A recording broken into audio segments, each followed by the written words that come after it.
Great Expectations by Charles Dickens. Chapter 1. The Man in the Churchyard. It was, I think, the most frightening thing that ever happened to me. I am a grown man now, but I was a small boy at the time, and I can feel, even yet, the thrill of horror that ran through me on that Christmas Eve, all those years ago. I had, for some reason, wandered into the churchyard and found my parents' grave. It was a raw afternoon towards evening, I remember. The wind was rushing in from the sea, and beyond the churchyard wall there stretched the dark, flat wilderness of the marsh country, with the river winding across it. I was already a bundle of shivers, feeling lost and afraid, when a figure started up from among the gravestones and scared me halfway out of my skin. "Hold your noise," cried a terrible voice. "and keep still, you little devil, or I'll cut your throat." He seized me by the chin, a fearful man, all in coarse grey, with a great iron on his leg. A man with no hat, and with broken shoes, and with an old rag tied around his head. A man who was wet to the skin and covered in mud, who shook and shivered, and whose teeth chattered in his head as he glared into my eyes. "Oh, don't cut my throat, sir," I begged in terror. "Pray don't do it, sir." "Tell us your name," said the man, giving me a little shake. "Quick." "Pip, sir." "What?" said the man, staring at me. It's really Philip, but everyone calls me Pip." "Show us where you live," he ordered. "Point to the place." I pointed to where our village lay among the trees, a mile or more from the church. The man looked at me for a moment, then turned me upside down and emptied my pockets. There was nothing in them but a piece of bread. When the church came to itself again, for he was so sudden and strong that he made it go head over heels before me, I was seated on a tall gravestone, trembling, while he ate the bread like a hungry beast. "You young dog," he said suddenly, with a threatening shake of his head. "What fat cheeks you've got. I've half a mind to eat you." He hurriedly expressed my hope that he wouldn't, and held tighter to the stone to keep myself from crying. "Now, look here," said the man. "Where's your mother?" "There, sir," said I. He jumped, started to run away, then stopped and glared at me over his shoulder. I pointed. "There, sir," I explained timidly. "She's dead. And my father, too." He considered that for a moment. Who do you live with?" he asked. "Supposing I let you live, that is." "My sister, sir. Mrs. Joe Gargery. Wife of Joe Gargery, the blacksmith, sir." "Blacksmith, eh?" said he, and looked down at his leg. He stepped forward, seized me by both arms, and tilted me back as far as he could hold me, so that his eyes looked most powerfully into mine. "You know what a file is?" he demanded. "Yes, sir." "And you know what food is?" "Yes, sir." After each question, he tilted me back a little more. "You get me a file." He tilted me again. "And you get me some food." He tilted me again. "You bring them both to me." He tilted me again. "Or I'll cut your heart out." He tilted me again. I held on to him with both hands and said, "Please let me up, sir, and perhaps I shan't be sick and shall be able to listen better." He swung me back so that the church seemed to turn right over again, then held me by the arms in an upright position on the stone. "You bring me, tomorrow morning early, that file and some food. You bring the lot to me at that old battery over there. You do it, and never say a word about having seen me, and you shall be let to live. You fail, or open your mouth to anyone, and your heart shall be tore out, roasted, and ate. I'm not alone, as you may think I am.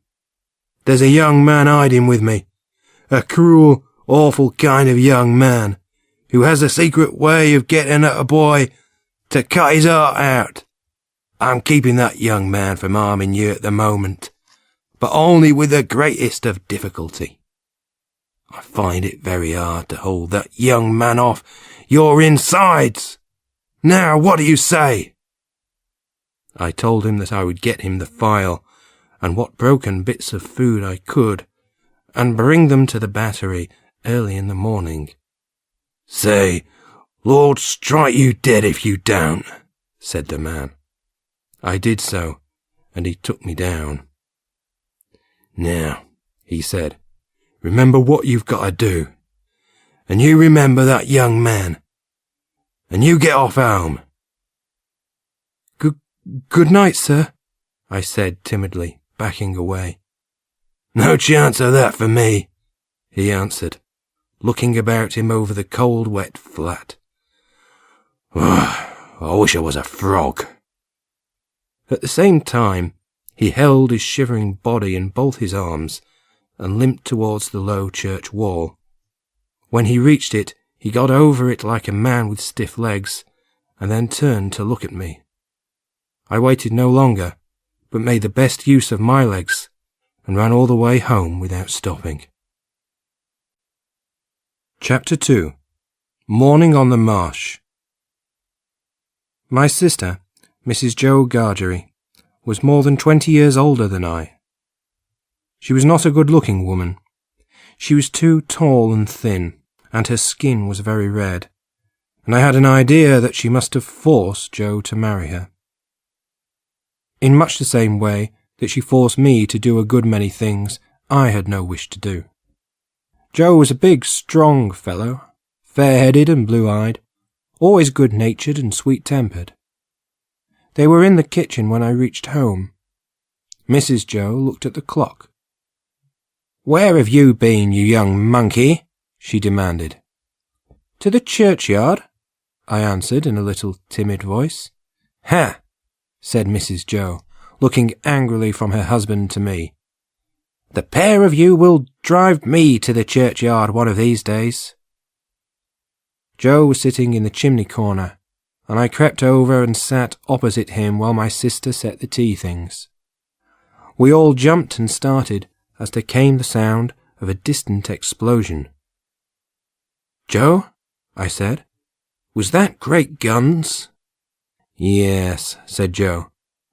"There's another convict off." "What does that mean?" I asked.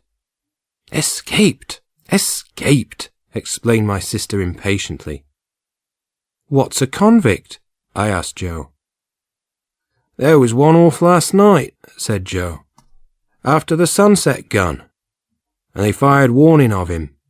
Now it seems they're firing warning of another." "Who's firing?" said I. "Lord bless the boy!" exclaimed my sister. "It's from the hulks."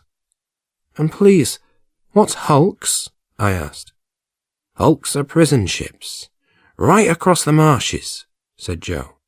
"I wonder who's put into prison ships, and why are they put there?" I said hopefully. It was too much for my sister. "That's the way with this boy," she said. "Answer him one question, and he'll ask you a dozen directly. People are put in the hulks because they murder and rob and do all sorts of bad things, and they always begin by asking questions.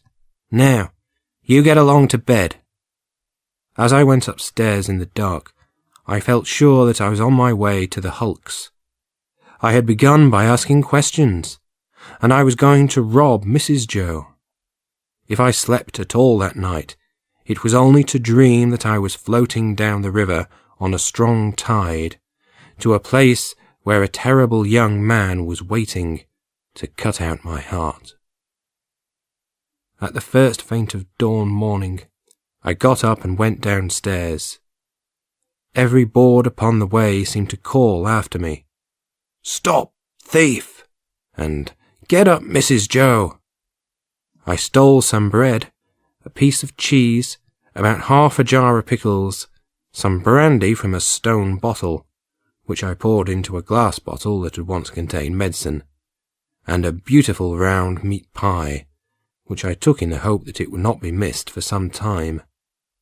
There was a door in the kitchen which gave on to Joe's forge. I unlocked that door and got a file from among Joe's tools. Then I opened the house door and ran for the misty marshes. I knew my way to the Battery, for I had been down there on a Sunday with Joe. I had just crossed a ditch which I knew to be close to the Battery, when I saw the man sitting on the ground. His back was towards me, and he had his arms folded, and was leaning forward, heavy with sleep. I moved up quietly and touched him on the shoulder. He instantly jumped up. It was not the same man, but another. Yet this man was dressed in coarse grey too, and had a great iron on his leg, and was everything that the other man was. All this I saw in a moment, for I had only a moment to see it. He swore, made a hit at me, and then he ran off into the mist, and I lost him. I was in a great fright. "It's the young man," I thought, and made for the Battery at full speed. There was the right man, still holding his trembling body with both arms, limping up and down while he waited for me. He was terribly cold, to be sure, and his eyes looked so hungry that when I handed him the file, I thought he might have tried to eat it if he hadn't seen my bundle. "What's in the bottle, boy?" he asked. "Brandy," I told him. He was already pushing food down his throat in a most curious manner, more like a man who was putting it away somewhere in a violent hurry than a man who was eating it, but he left off to drink some of the spirit. All the time he kept staring into the mist, often stopping to listen. "You brought no one with you?" he said suddenly. "Got anyone that follow you?" "No, sir, no." "Well," he said, "I believe you. You'd be a fierce young wretch at your age if you'd helped to trap a poor convict, hunted as near death as I am." I pitied his misery, and watched him settle down with the pie. "I'm glad you enjoy it," I said. "Thank you, my boy, I do." I had often watched a large dog of ours eating his food, and I now noticed a decided likeness between the dog's way of eating and the man's. The man took sharp, sudden bites, just like the dog, and he looked sideways here and there as he ate, as if he thought there was danger of somebody's coming to take the pie away. "I'm afraid you won't leave any of it for him," I said, after a pause. "Who's him?" said my friend, looking at me sharply. "The young man that you spoke of, the one that was hiding with you." He gave a little laugh. "Ah, him," he said. "He don't want food." "I thought he looked as if he did," said I. The man stopped eating and regarded me in surprise. "Looked? When?" "Just now." "Where?" "Over there," said I, pointing. "I found him half asleep, and thought it was you." He took me by the chin and stared at me so fiercely that I thought his first idea of cutting my throat had returned. "He was dressed like you," I explained, "and had an iron on his leg. Didn't you hear the big gun last night?" "Sir, there was firing," he said to himself, then gave me a little shake. "Did you notice anything special about the man?" he demanded. "Yes, he had a badly bruised face," said I, remembering something that I hardly knew I knew. "Not here," exclaimed the man, striking his left cheek with the flat of his hand. "Yes, there." "Where is he?" he cried. He began putting what little food was left inside his grey jacket. "Show me the way he went. I'll have him yet. Curse this iron on my sore leg. Give us the file, boy." He went down on the wet grass and began to file at his iron like a mad thing, not minding me or minding his leg, which was sore and red with blood. I was very much afraid of him again, now that he had worked himself into the fierce hurry, and I was also afraid of keeping away from home any longer. I told him I must go, but he took no notice of me, and so I thought the best thing I could do was to slip away. The last I saw of him, his head was bent over his knees, and he was working hard at his iron. The last I heard of him, when he stopped in the mist to listen, was the sound of the file still going. Chapter 3. The Hunt. We had company to dinner that day.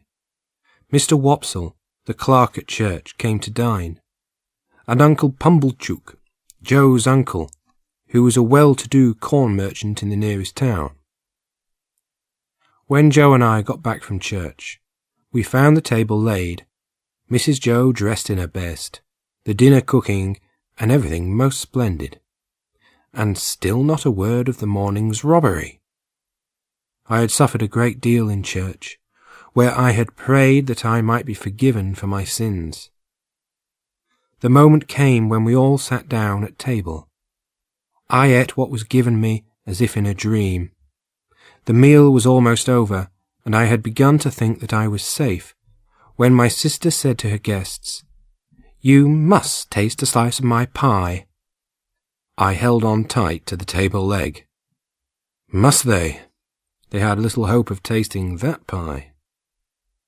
Uncle Pumblechook, who was a large, breathing, middle-aged, slow man with a mouth like a fish, dull, staring eyes, and sandy hair that stood upright on his head, said, "Well now, Mrs. Joe, we'll do our best to deal with it."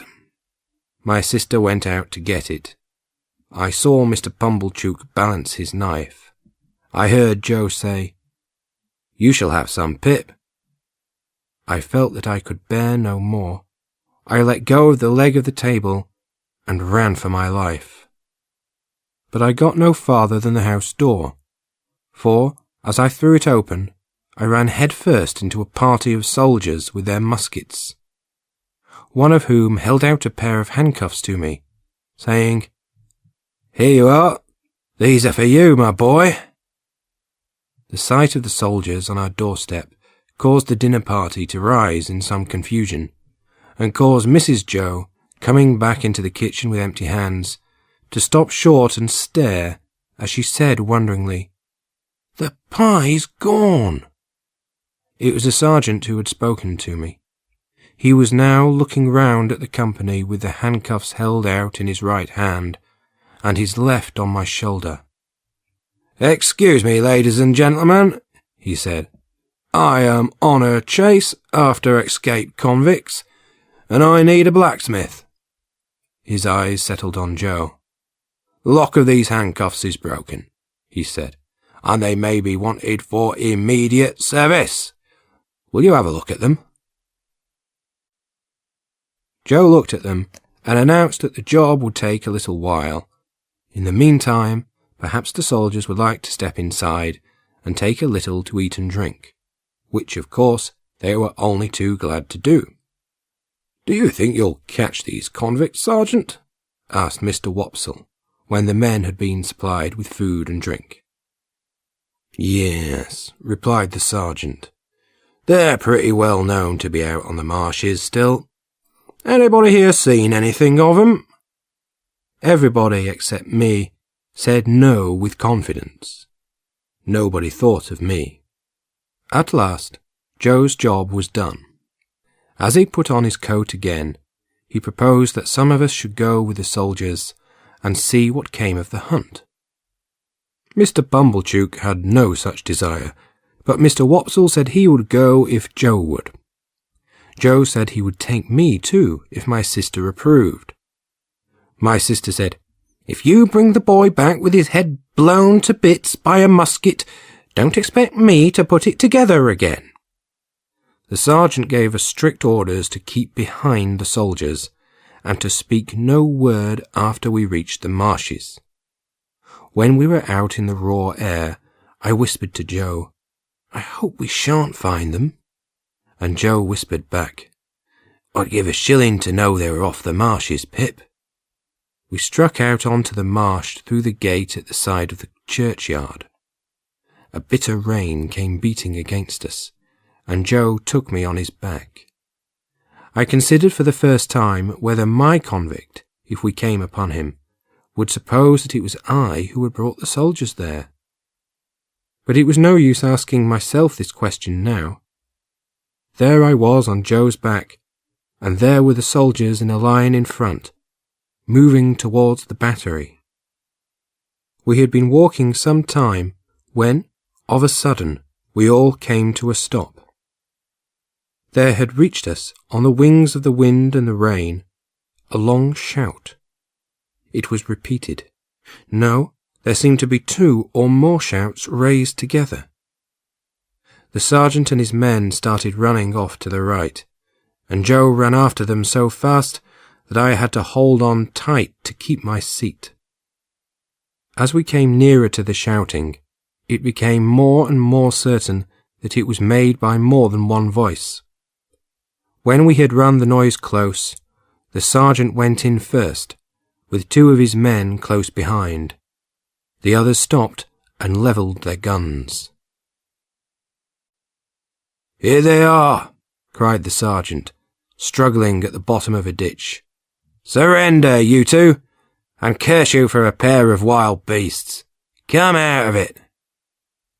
Water and mud were flying, curses were being shouted, and blows were being struck, when some more men went down into the ditch to help their sergeant, and dragged out, separately, my convict and the other one. "Mind," said my convict, wiping blood from his face with his sleeve. "I took him. I gave him up to you. Mind that." "It'll do you small good, my man," replied the sergeant. "Handcuffs there." "I don't want it to do me any good," said my convict with a greedy laugh. "As long as he knows it, that's enough for me." The other convict seemed to be bruised and torn all over. He could not so much as get his breath to speak until they were both separately handcuffed. "Take notice, guard. He tried to murder me," were the first words he said. "Try to murder him?" replied my convict. "Me? Try and not do it. I took him and gave him up. That's what I did. I dragged him back." "He tried to kill me," interrupted the other. "I should have been a dead man if you had not come up." "Shut up, the pair of you," the sergeant said shortly. "Light those torches, you." As one of the soldiers, who carried a basket instead of a gun, went down on his knees to open it, my convict looked round him for the first time, and saw me. I had got down from Joe's back, and stood on the edge of the ditch. I looked at him, and slightly moved my hands, and shook my head, to let him know that I was innocent. He gave me a look that I did not understand, and it all passed in a moment. The soldier with the basket soon got a light, and torches were handed round. It had been almost dark before, but now it seemed quite dark. Before we moved, 4 of the soldiers fired twice into the air. Soon we saw other torches burning at some distance behind us, and more on the marshes on the opposite bank of the river. "All right," said the sergeant. "March!" We had not gone far when 3 cannons were fired ahead of us, with a noise that seemed to burst something inside my ear. You are expected on board, said the sergeant to my convict. They know you're coming. Close up there. We followed the soldiers and their prisoners to a rough wooden hut and a landing place beside the river. There was a guard outside the hut and 3 or 4 soldiers resting inside. The sergeant made some kind of report and entered something in a book. My convict never even looked at me. While we stood in the hut, he looked thoughtfully at the fire that burned there, but suddenly he turned to the sergeant and said, I took some food, up at the village. Stole it, you mean? Interrupted the sergeant. Well, I couldn't starve, could I? And I'll tell you where I took them from the blacksmith's. It was a bit of bread and cheese and some brandy and a pie. Have you happened to miss such a thing as a pie, blacksmith?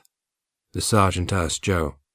My wife did, at the very moment when you came in. Didn't you know, Pip? So, said my convict, looking at Joe, I'm sorry to say I ate your pie. You were welcome to it, returned Joe. We wouldn't have you starve to death, would we, Pip? The convict's mouth moved as if he wanted to say something more, but he suddenly turned his back on us. A minute or 2 later, there came a shout that the boat was waiting for him. We followed him to the landing place and saw him put into the boat, which was rowed by a crew of convicts like himself. By the light of the torches, we saw the black hulk lying out a little way from the shore, held by great iron chains. We saw the boat go alongside, and we saw him taken up the side and disappear. Then the torches were thrown into the water and went out, as if it were all over with him. Chapter 4. Miss Havisham. Time went by, and I thought less and less of my friend, the convict, as the months passed and we heard no more of him. Then there happened something which drove him quite out of my mind for a long time to come. It was on a market day it happened. My sister, as was sometimes her habit, had driven into town with Uncle Pumblechook to assist him in buying such stuffs and goods as required a woman's judgment. They were late coming back to the forge. It was dark before we heard the sound of iron shoes upon the road, and the 2 of them drove up, wrapped to the eyes. We were soon all in the kitchen, and my sister began unwrapping herself in great haste and excitement. Now, she said, fixing her eyes on me, if this boy isn't grateful this night, he never will be. Why? Asked Joe, a puzzled look on his face. Because, said my sister, Miss Havisham uptown wants this boy to go to her house and play there. And of course he's going. And he had better play there, she added, or I'll give him something to remember. I had heard of Miss Havisham uptown. Everybody for miles around had heard of Miss Havisham uptown, as a wonderfully rich old lady who lived in a large and dismal house that was barred like a prison, and in which she had shut herself away from the world. Well, to be sure, cried Joe, astonished. I wonder how she comes to know Pip. Stupid, answered my sister. Who said she knew him? Uncle Pumblechook has to go there sometimes to pay his rent, and she asked him if he knew of a boy to go and play there. He, being a sensible man, unlike some, mentioned this boy here, whose fortune may be made by his going to Miss Havisham's. Uncle has offered to take him into town tonight, and then to Miss Havisham's in the morning. And here I stand talking, with Uncle waiting, and this boy thick with dirt from head to foot. With that she sprang upon me, and my face was put under the tap, and I was soaped and scrubbed and rubbed with towels until I was quite beside myself. When that was done, I was put into my best and tightest suit, delivered over to Uncle Pumblechook, and driven off to town without any idea why on earth I was going to play at Miss Havisham's, and what on earth I was expected to play at. At 10 o'clock next morning, Uncle Pumblechook and I stood before the gate of Miss Havisham's house. The gate was locked, so we had to wait, after ringing the bell, until someone should come and open it. While we waited, I looked through the bars of the gate, and saw that the house was of old brick, and dismal, and all the windows had bars to them. There was a big yard in front, and I saw a young lady coming across it, with keys in her hand. "This," Mr. Pumblechook told her when she had opened the gate, "is Pip." "This is Pip, is it?" returned the young lady, who was very pretty, and seemed very proud. "Come in, Pip." Mr. Pumblechook was coming in also, but she stopped him with the gate. "It's only the boy Miss Havisham wishes to see," she told him coolly, and shut and locked the gate in his face. "Hurry, boy," she said then, and we left him standing there with his mouth hanging open. Though she called me boy, she was only about my age. She seemed much older than I, of course, being a girl, and very beautiful and confident, and she was as scornful of me as if she had been 21 and a queen. We went into the house by a side door, and the first thing I noticed was that the passages were all dark, and that she had left a candle burning. She took it up, and we went up a staircase and along more passages, and still it was all dark, and only the candle lighted us. At last we came to the door of a room, and she said, "Go in." I answered, "After you, miss." "Don't be stupid, boy," she answered me. "I am not going in." And she scornfully walked away, and, what was worse, took the candle with her. I was more than half afraid at being left there. However, I knocked at the door, and a voice called to me to enter. I went in, therefore, and found myself in a pretty large room, well lighted with wax candles. No glimpse of daylight was to be seen in it. In an arm-chair, with her head leaning on one hand, sat the strangest lady I have ever seen, or shall ever see. She was dressed in rich materials, all of white. Her shoes were white, and she had a long white veil hanging from her hair, and she had a bride's flower in her hair, and her hair was white also. Dresses and half-packed travelling boxes lay all about the floor. Then I saw that everything within my view which ought to be white had been white long ago, and was now faded and yellow. I saw that the bride within the fine dress had no brightness left, but the brightness of her eyes. I saw that the dress had been made for the figure of a young woman, and that the figure upon which it now hung loose was little more than skin and bone. She was like a skeleton that had dark eyes that were alive and looked at me. I almost cried out aloud, but I think I was too frightened to do so. "Who is it?" she asked. "Pip, ma'am," I answered. "Mr. Pumblechook's boy, ma'am, come to play." "Let me look at you. Come close."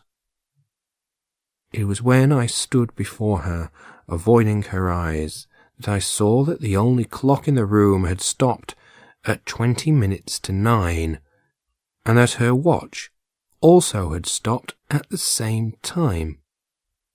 Look at me, said Miss Havisham suddenly, and laid her hands one upon the other, on her left side. Do you know what I touch here? She asked. Yes, ma'am. Your heart. Broken, she cried, with a strange smile that had a kind of boast in it. Then the smile faded. I am tired, she said heavily, and I have done with men and women. I have a sick fancy that I want to see someone play. Play, boy, play! She moved her fingers impatiently. Play, play, play! I had no idea what to do. I just stood there looking at her. What's the matter? She asked sharply. Ma'am, I said in a kind of despair, I'm very sorry for you, and very sorry I can't play just now. It's so new here and so strange. I broke off, and we took another long look at each other. So new to him, she said softly, and so old to me. Call Estella. You can do that. Call Estella at the door. To stand in the dark in a mysterious passage, like a strange house calling Estella to the scornful young lady, was almost as bad as playing to order. But she answered at last, and her light came flickering along the dark passage like a star. Miss Havisham called her close.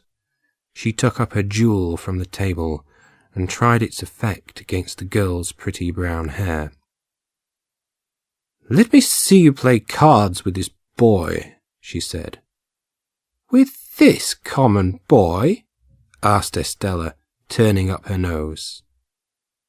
I thought I heard Miss Havisham answer, only it seemed so unlikely. Well, you can break his heart. Estella laughed, and we sat down to cards. What coarse hands this boy has, said Estella, before our first game was done. And what thick boots! I had never been ashamed of my hands or boots before, but I was from that moment on. She won the game, and I dealt the cards again. I made mistakes, as was only natural when I knew she was lying in wait for me to do wrong. She called me a stupid, common boy. You say nothing of her, remarked Miss Havisham as she looked on. What do you think of her? I don't like to say, I replied, going red in the face. Tell me in my ear, said Miss Havisham, leaning close. I think she is very proud, I said in a whisper. Anything else?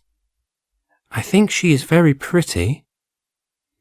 Anything else? I think she is most insulting. Estella gave a laugh at this. Anything else? Yes, I should like to go home now. And never see her again, though she is so pretty. I am not sure that I shouldn't like to see her again, but I want to go home now. You shall go soon, Miss Havisham told me. Finish the game first. I played the game to an end, and Estella beat me once more. She threw the cards down on the table, as if she despised them for having been won of me. When shall I have you here again? Miss Havisham said. Let me think. I know nothing of the days of the week. Come again after 6 days. You hear, boy? Yes, ma'am. Estella, take him down. Go, Pip. I followed the candle down as I had followed the candle up. The rush of the daylight quite confused me, and made me feel as if I had been in the candlelight of the strange room for many hours. Estella unlocked the gate and stood aside to let me through. She smiled at me then, as if she was glad that my hands were so coarse and my boots so thick. I was going out without looking at her when she touched me with her hand. "Why don't you cry?" she said. "Because I don't want to." "You do," said she. "You're crying now." It was true. She laughed again, pushed me out, and kicked the gate upon me. I went straight to Mr. Pumblechook's, and was much relieved to find him not at home. I set off on the 4-mile walk to our village, thinking of all I had seen, and filled with a deep regret that I was such a common, stupid boy, with coarse hands and thick boots. It seemed to me that I was in a thoroughly bad way. Chapter 5. A Fight and a Kiss. I went to Miss Havisham's often after that, and always Estella treated me as if I were no more than a dog in disgrace, and always for some reason I longed to win her favour. Then there came a day when, as she and I were on our way upstairs, we met a gentleman coming down. "What have we here?" asked the gentleman, stopping and looking down at me. "A boy," replied Estella. He was a big man, with an exceedingly large head that was bald on the top. He took my chin in his hand and turned up my face to have a look at me in the candlelight. His eyes were set very deep in his head and were sharp and suspicious, and he had thick black eyebrows that wouldn't lie down. "Boy of the neighbourhood, eh?" he said. "How do you come here?" "Miss Havisham sent for me, sir," I answered. "Well, behave yourself," he said. "Do you mind me? Behave yourself." With these words, he went on down the stairs. There was not much time to consider what the man had been doing there, for we were soon in Miss Havisham's room. "Are you ready to play?" she asked me. "Or would you rather work?" I said I was quite willing to work, and she took up a stick and came and laid her hand on my shoulder. "Take me into the room opposite," she said. I entered the room she had pointed out. The windows were bricked up so that the daylight could not enter, but there were candles here and there, faintly lighting the room. It was a big room, and in the centre was a long table with a cloth spread on it, as if a feast had been in preparation when the house and the clocks all stopped together. A great centrepiece of some kind was in the middle of this cloth, so overhung with cobwebs that I could not make out what it was, but I could see spiders running home to it, and others running out from it. "This," said Miss Havisham, pointing at the table with her stick, "is where I shall be laid when I am dead. What do you think that is?" Again pointing with her stick. "That, where the cobwebs are." "I can't guess what it is, ma'am." "It's a great cake. A bride cake. Mine." She glared all round the room, and then said, leaning upon my shoulder, "Come, come, come, walk me, walk me." I made out from this that the work I had to do was to walk Miss Havisham round and round the room. Accordingly, I started at once, and away we went, round and round and round. After a while, she said, "Call Estella." When Estella came, she said, "Take Pip down to the garden, Estella. Give him something to eat, and let him wander and look about him while he eats. Go, Pip." Estella took me down to the yard, left me waiting, and returned with some bread and meat, which she handed to me without looking at me, and left me. I wandered round the corner of the yard and into a neglected garden, like a wilderness. Then, never doubting that the house was empty, I stared in at a window and found myself, to my great surprise, looking into the face of a boy with light hair. This pale young gentleman quickly disappeared and came out of a door close by. "Who let you in?" he asked. "Miss Estella." "Who gave you leave to wander about?" "Miss Estella." "Come and fight," said the pale young gentleman. I was so astonished that I followed him to a quiet corner of the garden. There he pulled off not only his jacket, but his shirt too, in a most businesslike and bloodthirsty manner. I judged him to be about my own age, but he was much taller, and my heart failed me when he came dancing at me with his hands up. I have never been so surprised in my life as I was when I hit out at him and saw him lying on his back, looking up at me with the blood pouring from his nose. But he was on his feet at once and came at me again. The second greatest surprise I have ever had was seeing him on his back again, looking up at me out of a black eye. So it went on. He seemed to have no strength, and he never once hit me hard, and he was always knocked down.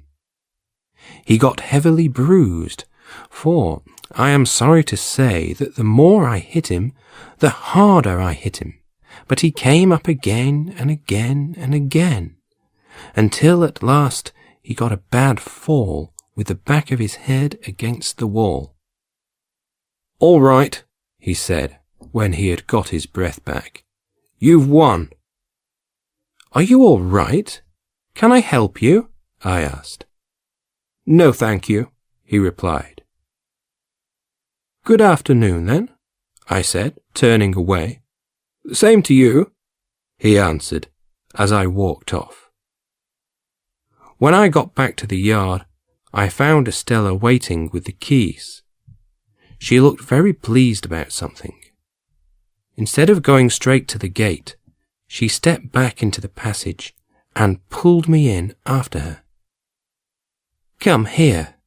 You may kiss me if you like." I kissed her cheek as she turned it to me.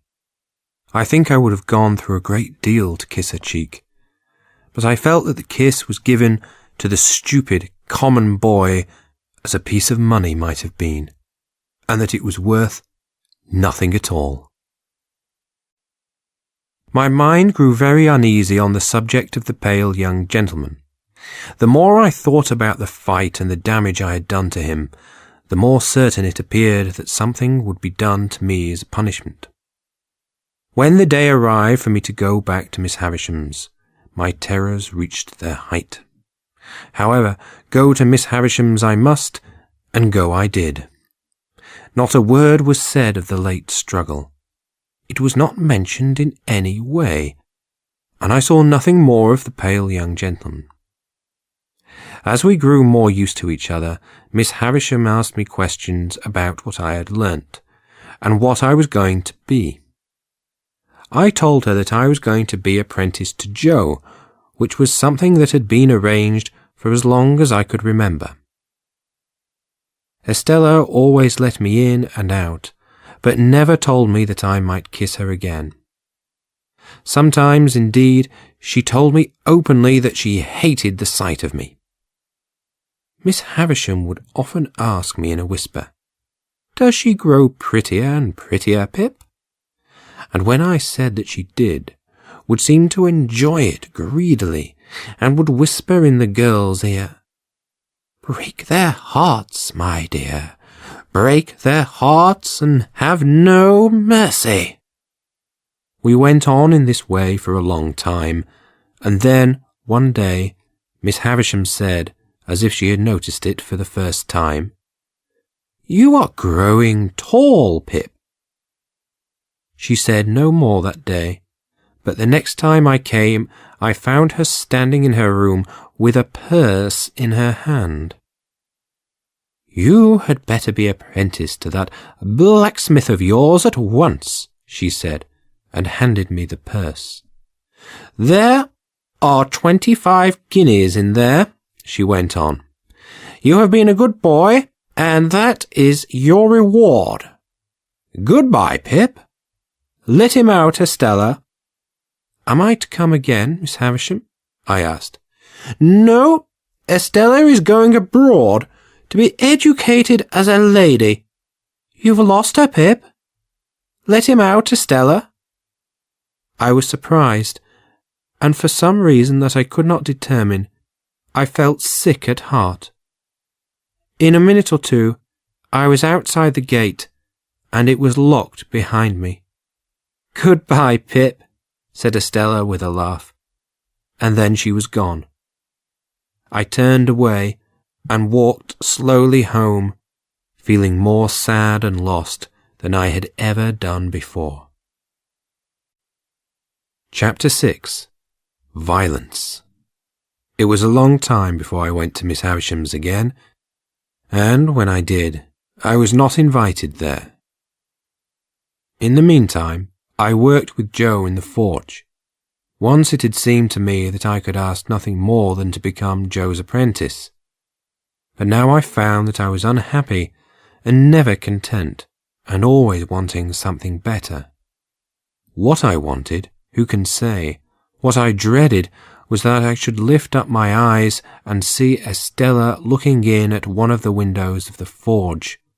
I had the fear that sooner or later she would find me out, with a black face and hands, and would laugh at me and despise me. I thought about Estella a great deal. After dark, I would see her face in the flames of the fire, with her pretty hair blowing in the wind and her eyes scorning me. And she was always in my dreams. At last I made up my mind that I would call upon Miss Havisham in the hope of seeing Estella.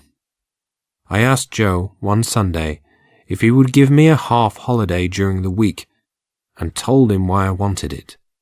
I could see that he thought little of the idea, but he agreed that I should have the holiday. It was a strange feeling to go again to Miss Havisham's and ring the bell at the gate. It was answered by a little, dry, old woman. No Estella. After some persuasion, she let me in, and presently brought the sharp message that I was to come up. Everything was unchanged, and Miss Havisham alone in her room. "Well," said she, "I hope you want nothing. You'll get nothing." "No, indeed, Miss Havisham. I only wanted you to know that I am doing well in my apprenticeship, and am always very grateful to you." There, she said. "Come and see me now and then. Come on your birthday. Ah," she cried suddenly, "you are looking around for Estella, eh?" I had been looking round, in fact, for Estella, and I said that I hoped she was well. "Abroad still," answered Miss Havisham. "Far out of reach, prettier than ever, admired by all who see her. Do you feel that you have lost her?" I was at a loss what to say. She spared me the trouble of answering by dismissing me. When the gate had closed behind me, I felt more than ever ashamed of my home and my trade, and with everything in my life. I hung about the town for some hours before I set out for the village. It was a very dark night, and while I was crossing the marsh, I heard the well-remembered sound of a big gun from one of the hulks downriver, announcing the escape of a convict. I came to the village and was passing its one in, when the door was thrown open, and a man came running out in a great hurry, a bottle in his hand. "There's something wrong up at your place," he said, without stopping. "Run, Pip, run!" "What is it?" I asked, keeping up with him. "I can't quite understand. The house seems to have been broken into when Joe was out. By convicts, I suppose. Somebody has been attacked and hurt. They sent me to fetch brandy." We made no stop until we got into our kitchen. It was full of people. The whole village was there, or in the yard. And there was a doctor, and there was Joe, and there was a group of women, all gathered around something on the floor. They drew back when they saw me, and so I became aware of my sister. She lay without sense or movement on the bare boards, where she had been knocked down by a violent blow on the back of the head, dealt by some unknown hand. The attacker remained unknown. My sister, meanwhile, lay very ill in bed, and was of no help in the inquiries that followed.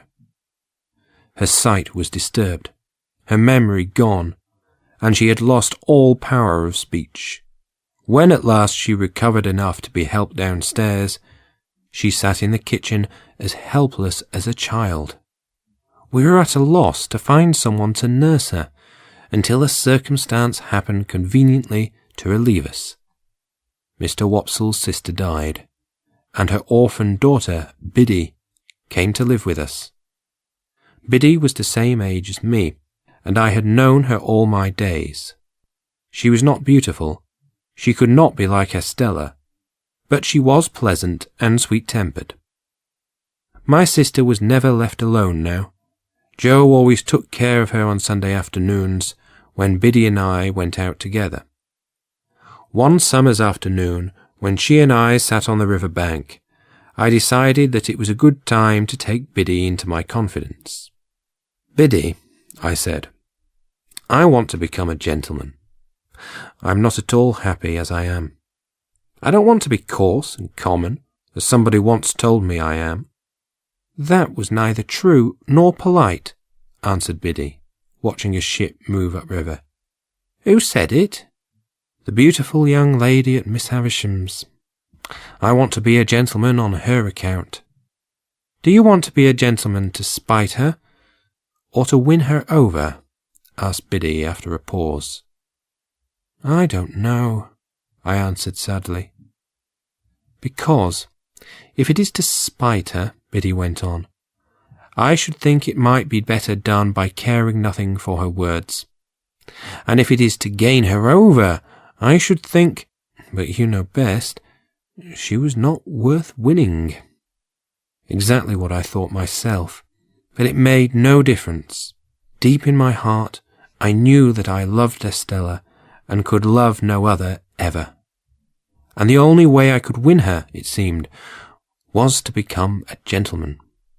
I had no idea how I should do that. And then, suddenly, fate took a hand in the game. Chapter 7. Great Expectations. It was in the 4th year of my apprenticeship, and it was a Saturday night. We were gathered by the fire in the kitchen, when there came a knock at the street door. Biddy went to see who it was, came back with a wondering look on her face, and said that a strange gentleman had called and wished to speak with Joe and me. She had lighted a candle and shown him into the parlour. I recognized the gentleman as soon as I saw him. He was the man I had met on the stairs on the occasion of my struggle with the pale young gentleman in the garden. He did not know me, but I knew him the moment I set eyes on his large head, his deep-set eyes, and his thick black eyebrows. We invited him to sit down. "My name," he said, "is Jaggers, and I am a lawyer in London. I am the bearer of an offer to relieve you of this young fellow, your apprentice, for his own good. Would you want anything for thus losing him?" Joe was staring at the man, wide-eyed. "I shouldn't want anything for not standing in Pip's way," he said after a pause. Mr. Jaggers nodded and turned his attention to me. "Now I come to this young fellow," he said, "who, I must tell you, has great expectations." Joe looked at me, and I looked at Joe, both of us too surprised to say a word. "I am instructed to tell him," said Mr. Jaggers, pointing a finger at me, "that he will come into a handsome property. Further, that it is the desire of the present owner of that property that he be immediately removed from this place and brought up as a gentleman. In a word, as a young fellow of great expectations." My dream was out. My wild fancy had become a reality. Miss Havisham was going to make my fortune on a grand scale. "Now, Mr. Pip," went on the lawyer, "you are to understand first that it is the request of the person by whom I am instructed that you always bear the name of Pip. If you have any objection, this is the time to mention it." My heart was beating so fast that there was such a singing in my ears that I could scarcely say that I had no objection. "I should think not. Now, you are to understand, secondly, that the name of the person from whom you benefit must remain a secret until that person chooses to reveal it. If you have any suspicion as to who it might be, you must keep that suspicion to yourself. If you have any objection, say so now." Once more I said that I had no objection. "I should think not. We come now to mere details of arrangement. There is already lodged in my hands, on your behalf, a large sum of money for your education and support. You will please consider me your guardian. It is thought that you should be better educated. Are you ready to be placed at once under some proper tutor?" I said I had always longed for it. "There is a tutor whom I think might serve the purpose," said Mr. Jaggers. "He is a relation, a poor relation, of the rich Miss Havisham. His name is Pocket, Mr. Matthew Pocket." I said I would gladly try that gentleman. "Good. You had better try him in his own house. The way shall be prepared for you, and you can see his son first, who is in London. When will you come to London?" I said, looking at Joe, that I thought I should come at once. "First," said Mr. Jaggers, "you should have some new clothes to come in. Say, this day week. You'll want some money. Shall I leave you 20 guineas? He produced a long purse, counted the money out on the table, pushed the coins over to me, then rose and went to the door. "Well, Mr. Pip," he said, "I think the sooner you leave here, the better. Let it stand for this day week. When you arrive in London, come straight to me. Good night to you both." I saw him to the door, and then went back to the kitchen. My sister sat in her corner, and Joe sat next to Biddy, and I sat next to Joe in the corner opposite my sister. The longer I looked into the fire, the less I wanted to look at Joe. The longer the silence lasted, the more unable I felt to speak. At length, I got out, "Joe, have you told Biddy?" "No, Pip," returned Joe, still looking at the fire.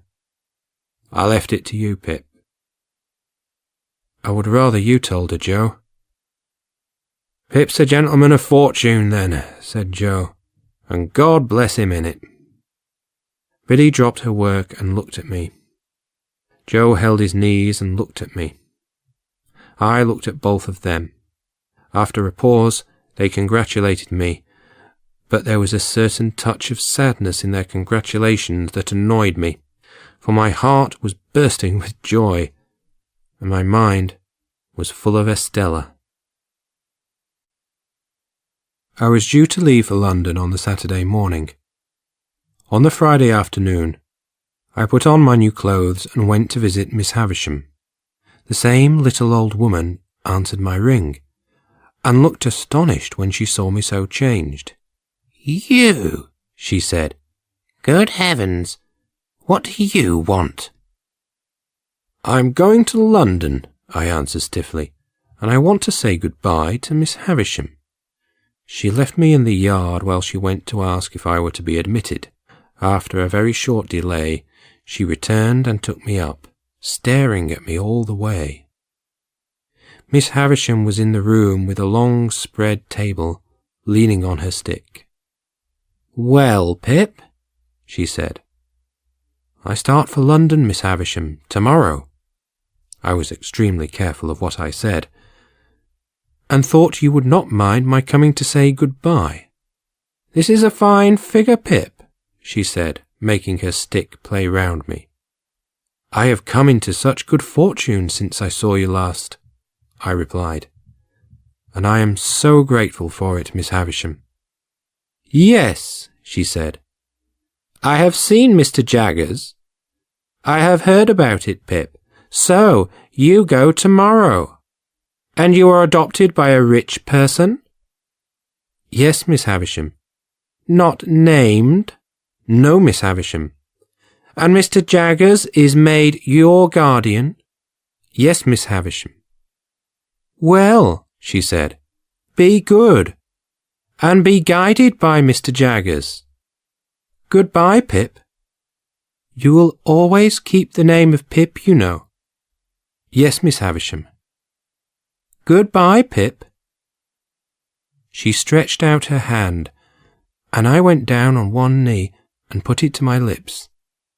She looked at me with an odd light in her eyes, and I left her there with both her hands on her stick, standing in the middle of the dimly lighted room beside the rotted bride cake that was hidden in cobwebs.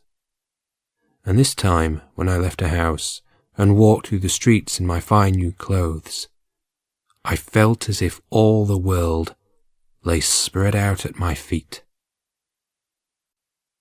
Chapter 8. Miss Havisham's Story. Mr. Jaggers had sent his address, and when I arrived in London, I had no difficulty in finding a coach to take me there. I went into the front office with my little bag in my hand, and asked if Mr. Jaggers was there. "Am I addressing Mr. Pip?" said the clerk. "Mr. Jaggers is expecting you, sir." My guardian greeted me and told me what arrangements he had made for me. I was to go to the Temple, where I would share rooms with young Mr. Pocket. On Monday, young Mr. Pocket would take me to his father's house on a visit, that I might try how I liked it. Also, I was told how much money I should be allowed to spend each month. It was a generous sum, and told with what tradesmen I should deal. "Of course," said Mr. Jaggers, "you'll go wrong somehow, but that's no fault of mine." After I had thought over that remark, I asked if I could send for a coach. Mr. Jaggers said that it was not worth my while, since I had no great distance to go. Wemmick should walk round with me, if I pleased. Wemmick, I discovered, was the clerk in the next room. He was a short man with a square wooden face and bright black eyes. He talked pleasantly of this and that as we walked along. Our rooms, I found, were in Garden Court, a part of the Temple down by the river. Wemmick led me up a narrow stair to a set of rooms on the top floor. Mr. Pocket, Jr. was painted on the door, and there was a label on the letterbox, "Return shortly." "He hardly thought you'd come so soon," Mr. Wemmick explained. "You don't want me any more?" "No, thank you," said I. "Since I shall be the one who hands out the cash," Wemmick observed, We shall most likely meet pretty often. Good day." When he had gone, I opened the staircase window and stood there looking out for half an hour before I heard footsteps on the stairs. Gradually, there rose before me the hat, head, coat, trousers, shoes of a young man of about my own age. He had a paper bag under each arm and a basket of fruit in one hand, and he was out of breath. "Mr. Pip," said he. "Mr. Pocket?" said I. "I'm very sorry," he said, "but I knew there was a coach from your part of the country at midday, and I thought you would come by that one. I also thought you might like a little fruit after dinner, and I've been out to get some." I was staring at him as if my eyes would start out of my head. I was beginning to think that this was all a dream. "Dear me," said Mr. Pocket Junior, "this door sticks so." I begged him to allow me to hold his paper bags while he struggled with the door, which opened so suddenly that he almost fell, and we both laughed. "Pray, come in," said Mr. Pocket Junior, "and let me take those bags from you." As I handed over the bags, and he looked me full in the face, I saw the surprise come into his own eyes that I knew to be in mine, and he said, falling back, "Lord bless me, you're the boy I fought in the garden." "And you," said I, "are the pale young gentleman." We stood and looked at each other until we both burst out laughing. "The idea of its being you," said the pale young gentleman, holding out his hand. "Well, it's all over now, and I hope that we shall be friends. My name is Herbert." "And mine's Pip," said I, as we shook hands warmly. "You hadn't come into your fortune at that time?" he asked. "No. I was on the lookout for a fortune then. Miss Havisham had sent for me. I'm a relation, you know, to see if she could take a fancy to me, but she couldn't." I thought it polite to remark that I was surprised to hear that. "Yes, bad taste on her part," said Herbert, laughing. "If she'd liked me, I should have been well provided for, and I might even have become engaged to Estella." "How did you bear your disappointment?" I asked. "Huh," said he. "I wasn't worried. That girl's hard, and has been brought up by Miss Havisham to take her revenge on men." "What relation is she to Miss Havisham?" "None. She's only adopted." "And why should she take revenge on men? What revenge?"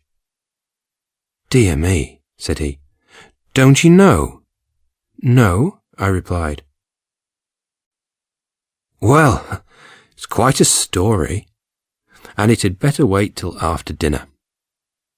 I was in a fever of impatience to hear more, but waited until we had eaten excellent dinner, then reminded him of his promise to tell me more about Miss Havisham.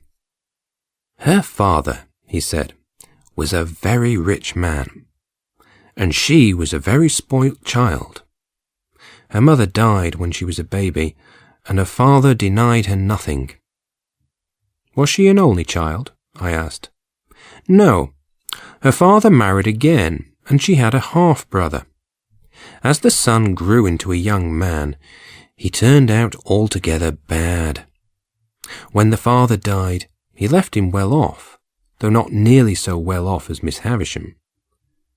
Her brother wasted what money he did have, and turned against his sister when she would give him no more. Now I come to the cruel part of the story. There appeared upon the scene a certain man who made love to Miss Havisham. She returned his affection. Their marriage was arranged, and he got large sums of money out of her, telling her that when he was her husband, he must hold and manage it all. The marriage day was fixed, the wedding dresses were bought, the wedding guests were invited. The day came, but not the bridegroom. He wrote a letter, which she received, I put in, when she was dressing for her marriage. At 20 minutes to 9. At the hour and minute, replied Herbert, nodding, and at which time she afterwards stopped all the clocks. When she recovered from a serious illness that she had, she laid the whole place waste, and has never since looked upon the light of day. Is that all the story? I asked. No, I've forgotten one thing. It has been supposed that the man to whom she gave her confidence acted in understanding with her brother, that the whole business was planned between them, and that they shared the profits. What became of the two men? I asked. They fell into deeper shame and ruin. Are they alive now? I don't know. When did Miss Havisham adopt Estella? There has always been an Estella, answered Herbert, since I have heard of a Miss Havisham. I know no more. So, for the first time, in far-away London, I heard the strange story of Miss Havisham, who had played so large a part in my life, who had shown me Estella, and who now, I was convinced, was placing in my hands the means to help me win Estella for my own. Chapter 9. A Wild Beast Tamed. I did not find it difficult to live the easy, pleasant life of a gentleman about town. I had money to spend, fine clothes to wear, amusements in plenty, and the society of Herbert and his circle of acquaintances. He took me to visit his father, a grey-haired gentleman of natural charm, and it was arranged that I should go to his house each day to study under his direction. I was supplied with a pleasant room in the house, and I was introduced to the occupants of two other similar rooms, by name Drummle and Startop. Bentley Drummle came of a rich family, and was heavy in figure, movement, and understanding. He was also idle, proud, and suspicious by nature. Startop was an easy-going fellow, as delicate as a woman in face and figure. Bentley Drummle came of a rich family, and was heavy in figure, movement, and understanding. He was also idle, proud, and suspicious by nature. Startop was an easy-going fellow, as delicate as a woman in face and figure. Herbert was my closest friend and companion. In the evenings, we four young men were often out, rowing on the river. I was pretty good at this exercise, and, as Drummle and Startop had each a boat, I bought one too, and presented Herbert with a half share in it. These were the surroundings among which I settled down and applied myself to my education. I soon developed expensive habits, and began to spend an amount of money that, a month or two earlier, would have taken my breath away. As Mr. Wemmick had told me, it was he who handed out the cash, when instructed to do so by my guardian, and so I saw a great deal of him, and quickly grew to like him. He had a great respect for my guardian, who practised largely as a criminal lawyer, and who was something of a power in the courts of the city. On one occasion, when I had gone to him for money, Wemmick was a little mysterious in his remarks, and stirred up my curiosity regarding Mr. Jaggers. "Have you dined with Mr. Jaggers yet?" he asked. "Not yet." "Well," said Wemmick, "when you do, take a good look at his housekeeper." "Shall I see something very unusual?" "Yes," replied Wemmick. "You'll see a wild beast tamed. I expect he'll invite you tomorrow.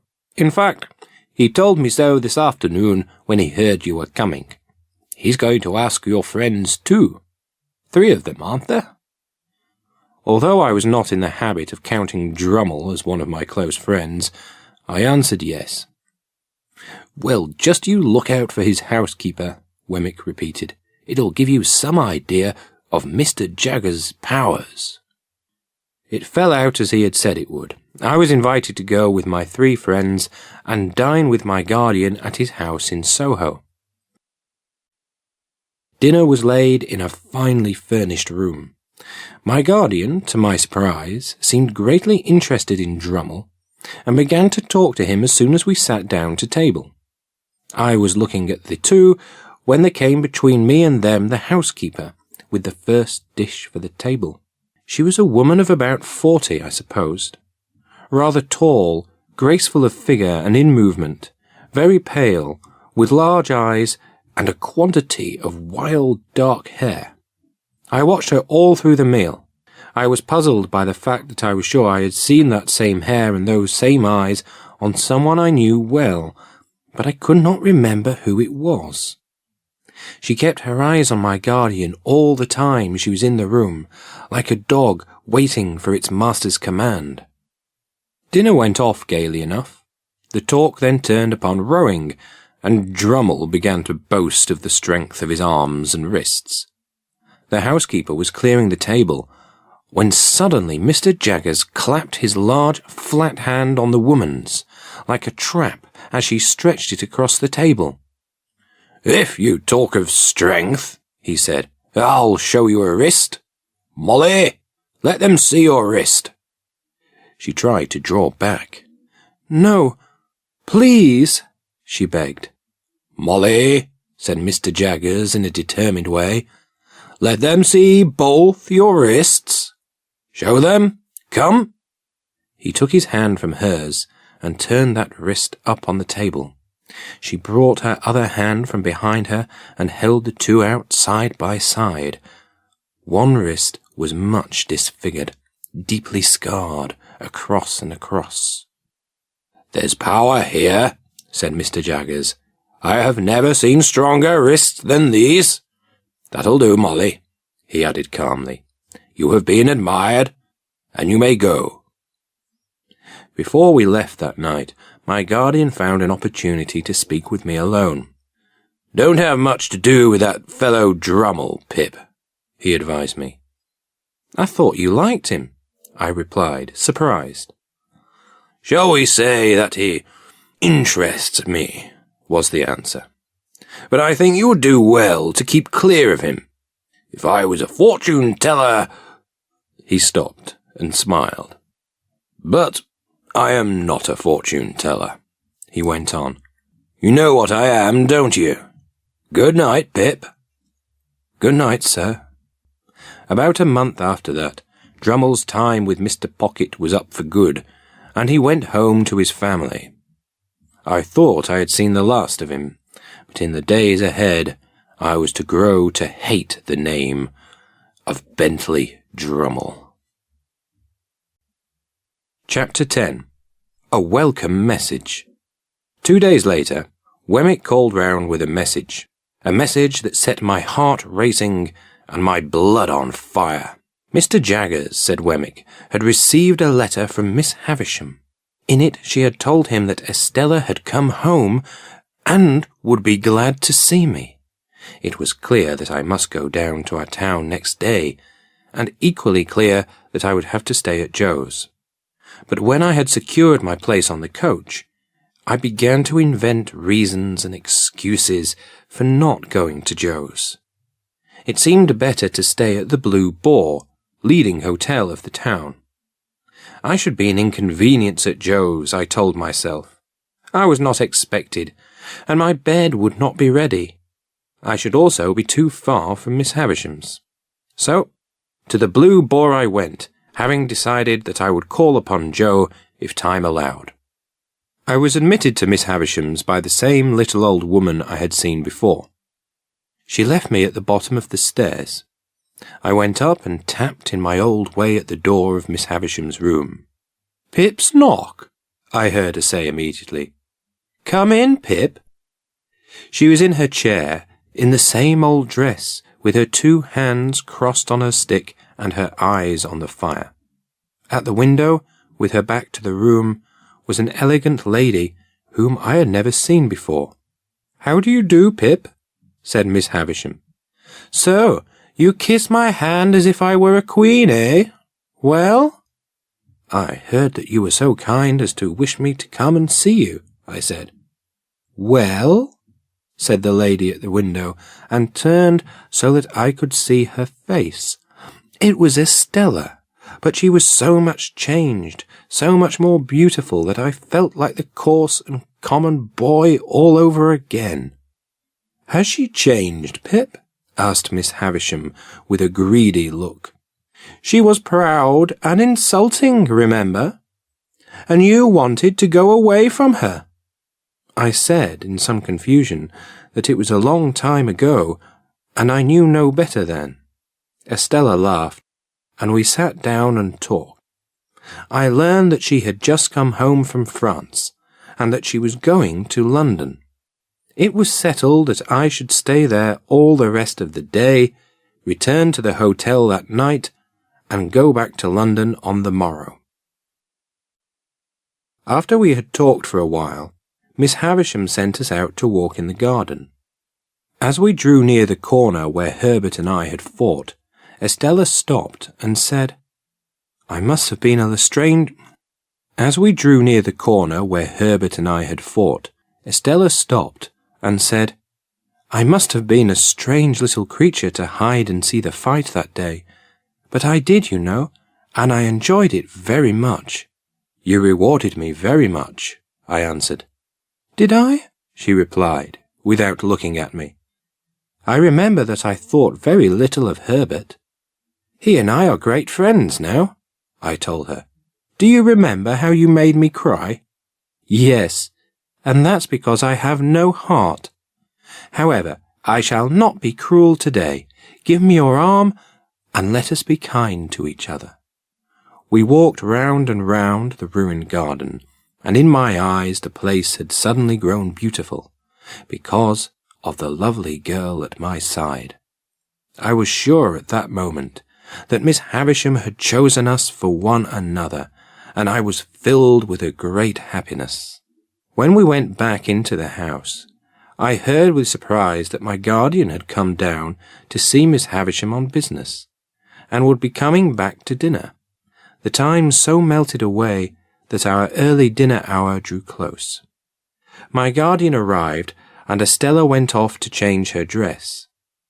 Mr. Jaggers and I left Miss Havisham in her room, and went down the dark stairs together. He asked me how often I had seen Miss Havisham eat and drink. I considered, and said, "Never." "And you never will, Pip," he replied. "She has never allowed herself to be seen doing either since she lived this strange life of hers. She wanders about in the night, and then lays hand on such food as she wants." This brought us to the dinner table, where we were soon joined by Estella. Miss Havisham had put some of her most beautiful jewels in Estella's hair, and I saw even my guardian look at her from under his thick eyebrows, and raise them a little from time to time. After dinner we went back to Miss Havisham's room, and the four of us played cards. At 9 o'clock, when I left, it was arranged that when Estella came to London, I should meet her at the coach. And then I said good-bye, and touched her hand, and left her.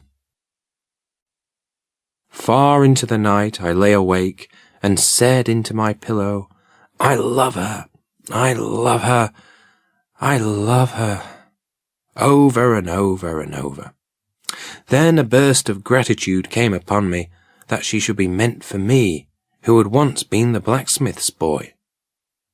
I did not even remember until I was back in London that I had neglected to pay a call on Joe and my sister. But I never thought that there was anything low and small in my keeping away from Joe, because I knew that Estella would look down upon him as one who was beneath her. As it happened, however, circumstances compelled me to visit the forge sooner than I had expected. I had been back in London only 5 days when, one evening, an envelope with a black border was dropped through our letterbox. It was addressed to me. The letter in it was from Biddy, who regretted to tell me that my sister had departed this life on Monday last at 6:20 in the evening, and that the funeral would take place on Monday next at 3 o'clock in the afternoon. It was the first time that a grave had opened in my road of life. I could scarcely have remembered my sister with much tenderness, but I suppose there is a shock of regret that may exist without great love.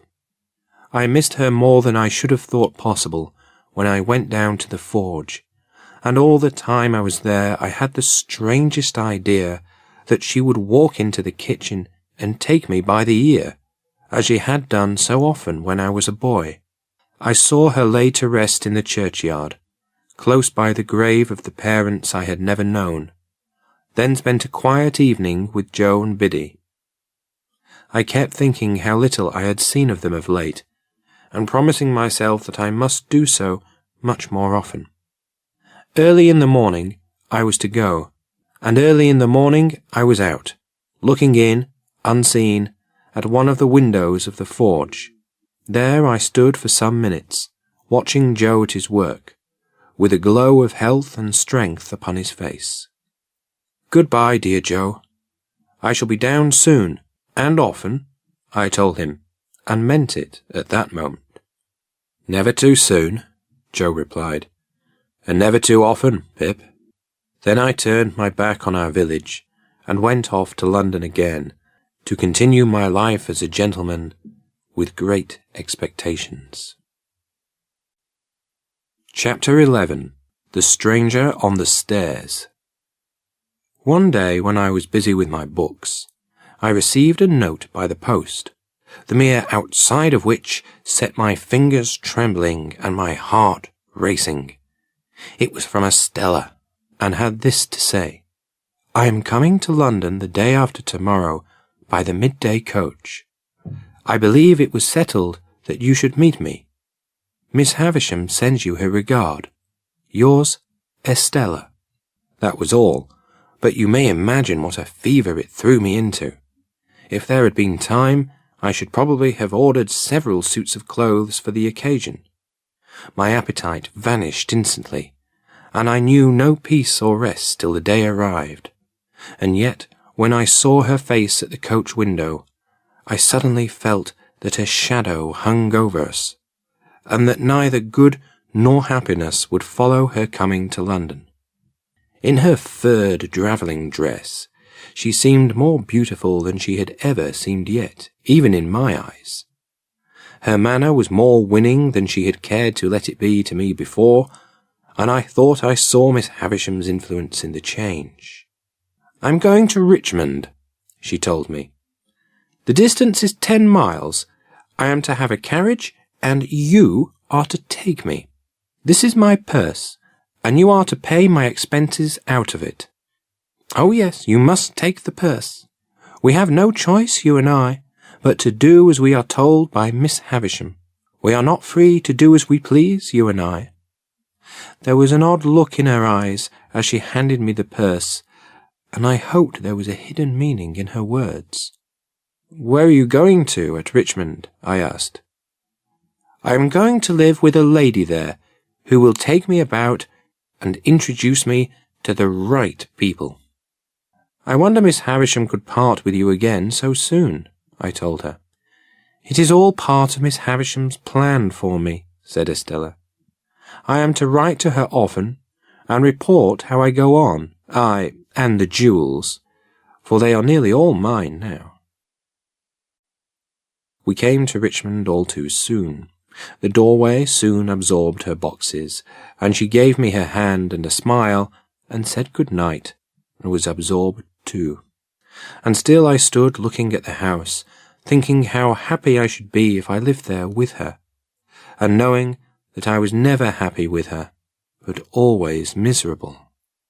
If that house at Richmond should ever be haunted when I am dead, it will be haunted surely by my ghost. Let my body be where it would, my spirit was always wandering about that house.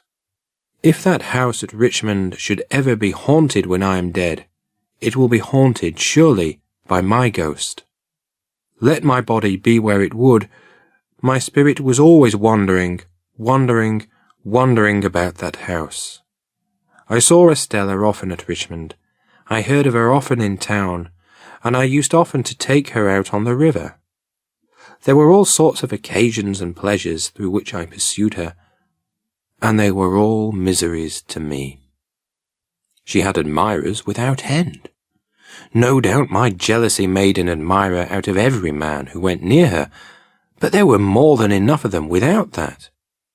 Then Bentley Drummle returned to London, and began to appear often upon the scene. In a little while he and I were meeting each other nearly every day.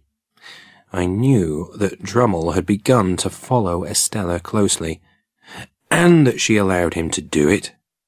And I, thinking of his riches and family greatness, grew sick at heart when I saw how she smiled at him, in a way that she never smiled at me.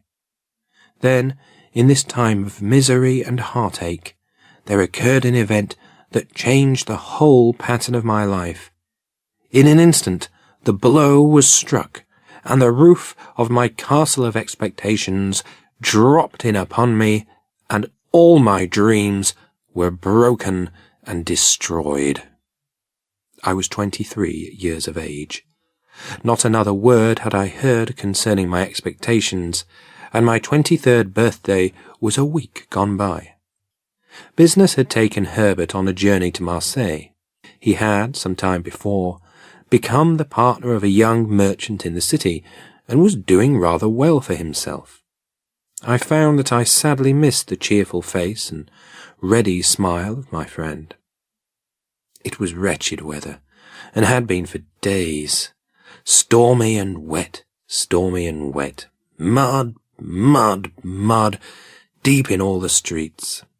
A furious wind blew among the houses, and violent bursts of rain accompanied the rages of the wind. The day which had just closed, as I sat down to read, had been the worst of all. The wind, rushing up the river, shook the house like breakings of the sea. Occasionally the smoke came rolling down the chimney, as though it could not bear to go out into such a night. And when I set the door open and looked down the staircase lamps were blown out. At 11 o'clock, as I shut my book, I heard a footstep on the stairs. What made me connect it with the footstep of my dead sister, I do not know, but the hair rose on the back of my neck, and a cold shiver ran all the way down my back. I heard the footsteps coming on, and I rose and took up my reading lamp and went out to the top of the stairs. Whoever was below had stopped on seeing my lamp, for all was suddenly quiet. "Who's there?" I called. "What floor do you want?" "The top," answered a coarse, broken voice. "Mr. Pip." "That is my name. Is something the matter?" "Nothing the matter," returned the voice, and the man came on.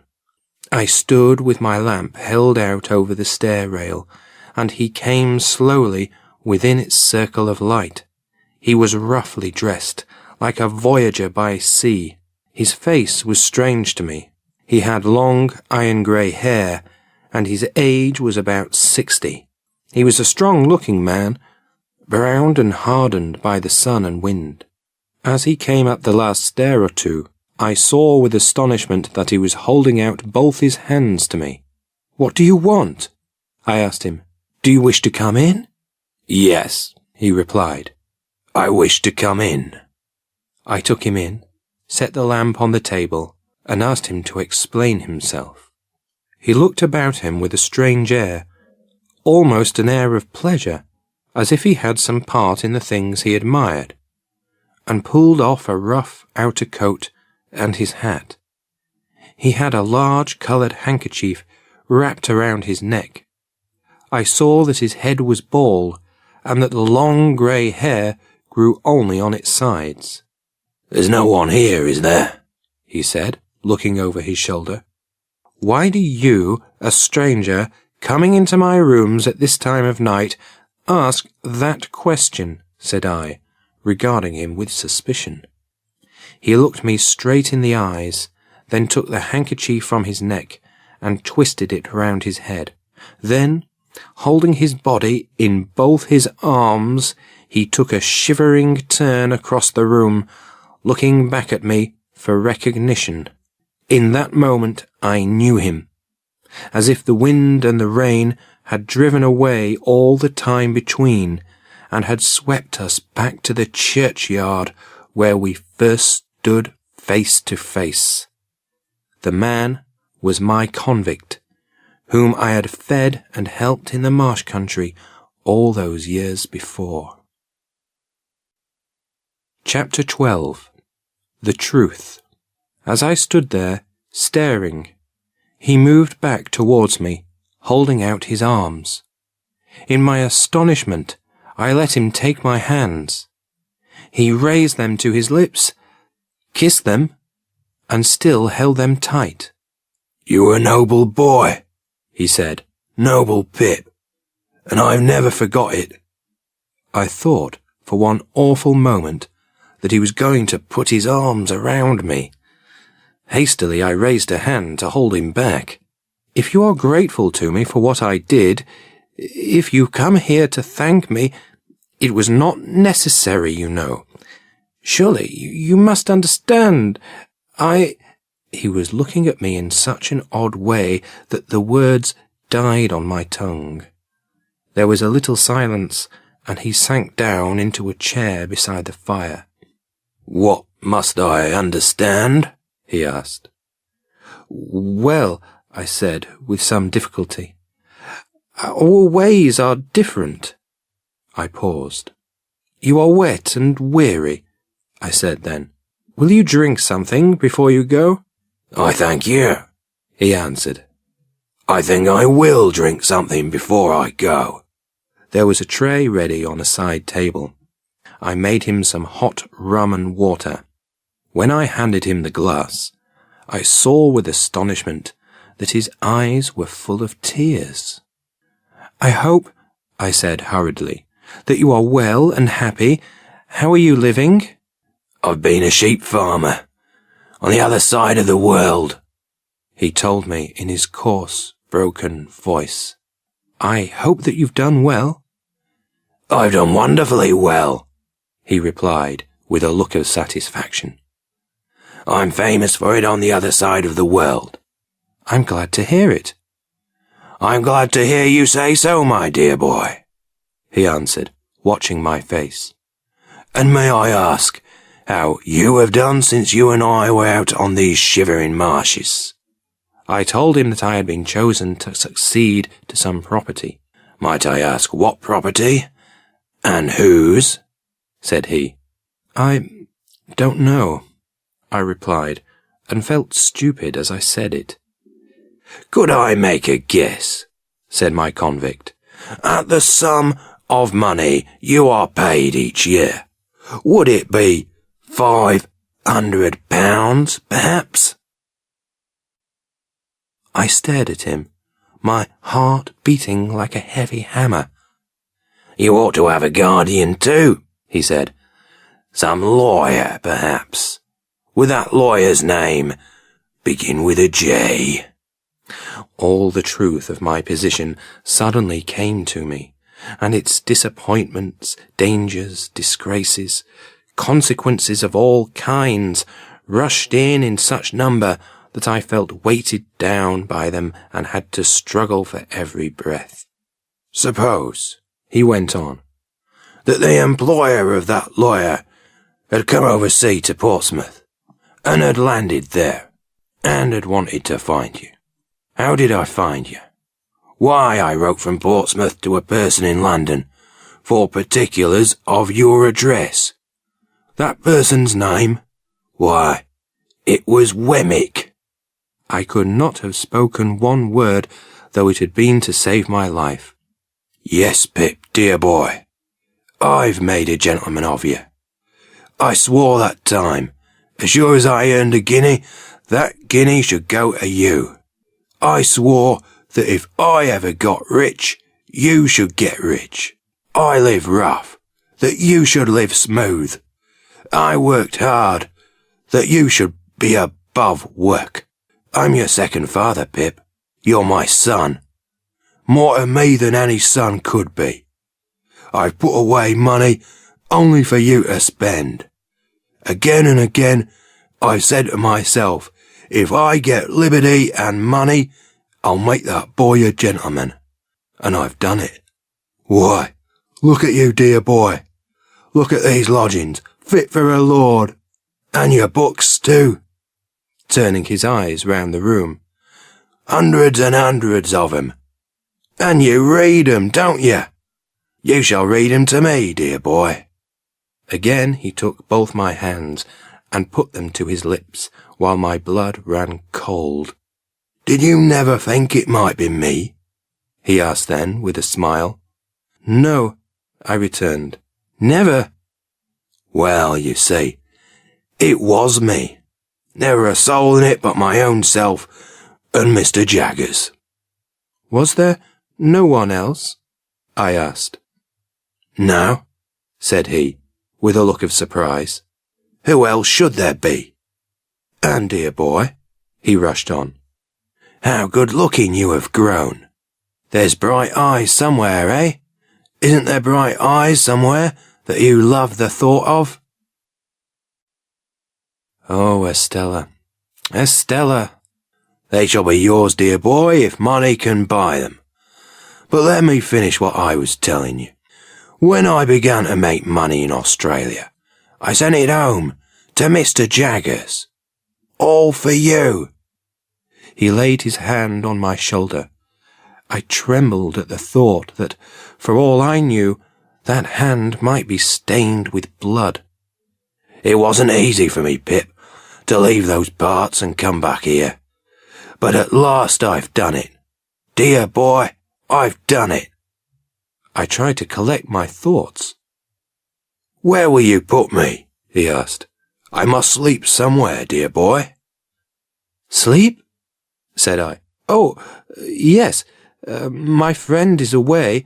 You must have his room. You won't come back tomorrow, will he? No, not tomorrow. Because, look here, dear boy, he said, dropping his voice. Caution is necessary. How do you mean, caution? I was sent abroad for life. It's death for me to come back. They'll hang me if they catch me. Nothing was needed but this. The wretched man, after loading me with his wretched gold and silver chains for years, had risked his wretched life to come to me, and I held it there in my keeping. My first thought was to draw the curtains, and then to lock the door. I gave him food and drink, and when I saw him eating, like a dog at his meal, I saw my convict on the marshes all over again. As soon as he had finished, he said that he was tired and wished to sleep. I took him into Herbert's room, and my blood ran cold again when he took me by both hands and said good night. I got away from him and sat down by the fire, afraid to go to bed. I sat there for a long time, thinking how wrecked I was, and how the ship in which I had sailed was gone to pieces. Miss Havisham's intentions towards me were all a dream. Estella was not meant for me at all.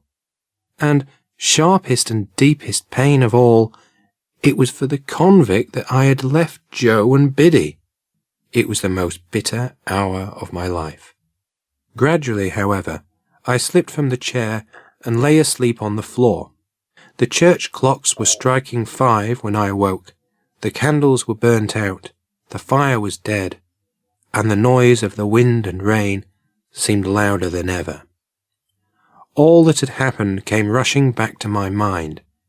I realized, in some alarm, that I could not keep the convict hidden in my rooms without someone knowing he was there. There were 2 women who came in each morning to clean up, and they would have to see him.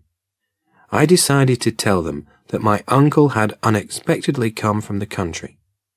Herbert must know the truth, since I should depend on him to help me. I decided these things while I was feeling about in the darkness for the means of getting a light. Not finding what I wanted, I made up my mind to go down to the watchman's lodge and get the man to come with his lantern, thinking that I might, at the same time, let him know that my visitor, whom he must have seen arrive, was my uncle from the country. I unlocked the door and went softly down the stairs, one hand before me on the wall to guide me in the heavy blackness. I had reached the bottom of the stairs and was feeling my way along the angle of the wall when I fell over something that moved and gave a little cry of pain and surprise. And that something was a man crouching in the corner. Chapter 13. Magwitch's Story. I started back, in considerable alarm. "Who's there?" I asked, and my voice sounded strange in my own ears. The man made no answer, but rushed quickly past me and along the dark passage at the foot of the stairs. It was no use going after him in the dark, so I ran straight to the lodge and urged the watchman to come quickly, telling him what had happened on the way. We examined the staircase from the bottom to the top and found no one there. It then occurred to me that the man might have slipped into my rooms. Lighting my candle at the watchman's lamp and leaving him standing at the door, I examined the place carefully, including the room in which my dreaded guest lay asleep. All was quiet. No other man was in those rooms. It troubled me that there should have been an unknown watcher on the stairs, on that night of all nights in the year. I asked the watchman how many people he had admitted at his gate during the hours of darkness. "Very few, sir," he answered. "There were one or two gentlemen I know well, and I don't call to mind another since about 11 o'clock, when a stranger asked for you." "My uncle," I said. "Yes." "And the person with him." "Person with him?" I repeated. "I judged the person to be with him," returned the watchman. "The person stopped when he stopped to make inquiry of me, and the person took this way when he came this way." "What sort of person?" The watchman had not particularly noticed. When I had got rid of him, my mind was much troubled by the whole business, though there was little that I could do for the moment. I lit the fire, then washed and dressed, and sat waiting for my uncle to come to breakfast. By and by, his door opened and he came out. I thought he had a worse look by daylight. "I don't even know," I said as he took his seat at the table, "by what name to call you. I've given out that you are my uncle. You use some name, I suppose, on board ship." "Yes, dear boy. I took the name of Provis." "What is your real name?" I asked. "Magwitch. Abel Magwitch." "Had you anyone with you when you came here last night?" "With me? No, dear boy. But I think there was a person who came in behind me." "Are you known in London?" "I hope not," said he, giving his neck a jerk with his finger that made me turn hot and sick. "Were you tried in London?" He nodded. "First got to know Mr. Jaggers that way. Jaggers spoke for me." It was on my lips to ask him what he was tried for, but he took up a knife and fell to at his breakfast, just like a hungry old dog.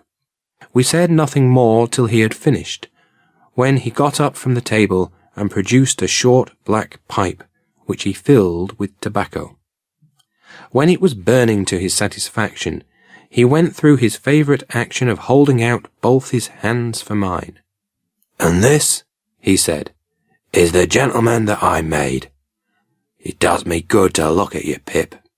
"I want to speak to you," I told him, pulling my hands away. "I want to know how you are to be kept out of danger, and how long you are going to stay." "How long?" said he, taking his black pipe from his mouth. "I'm not going back. I've come home for good." "Where are you to live?"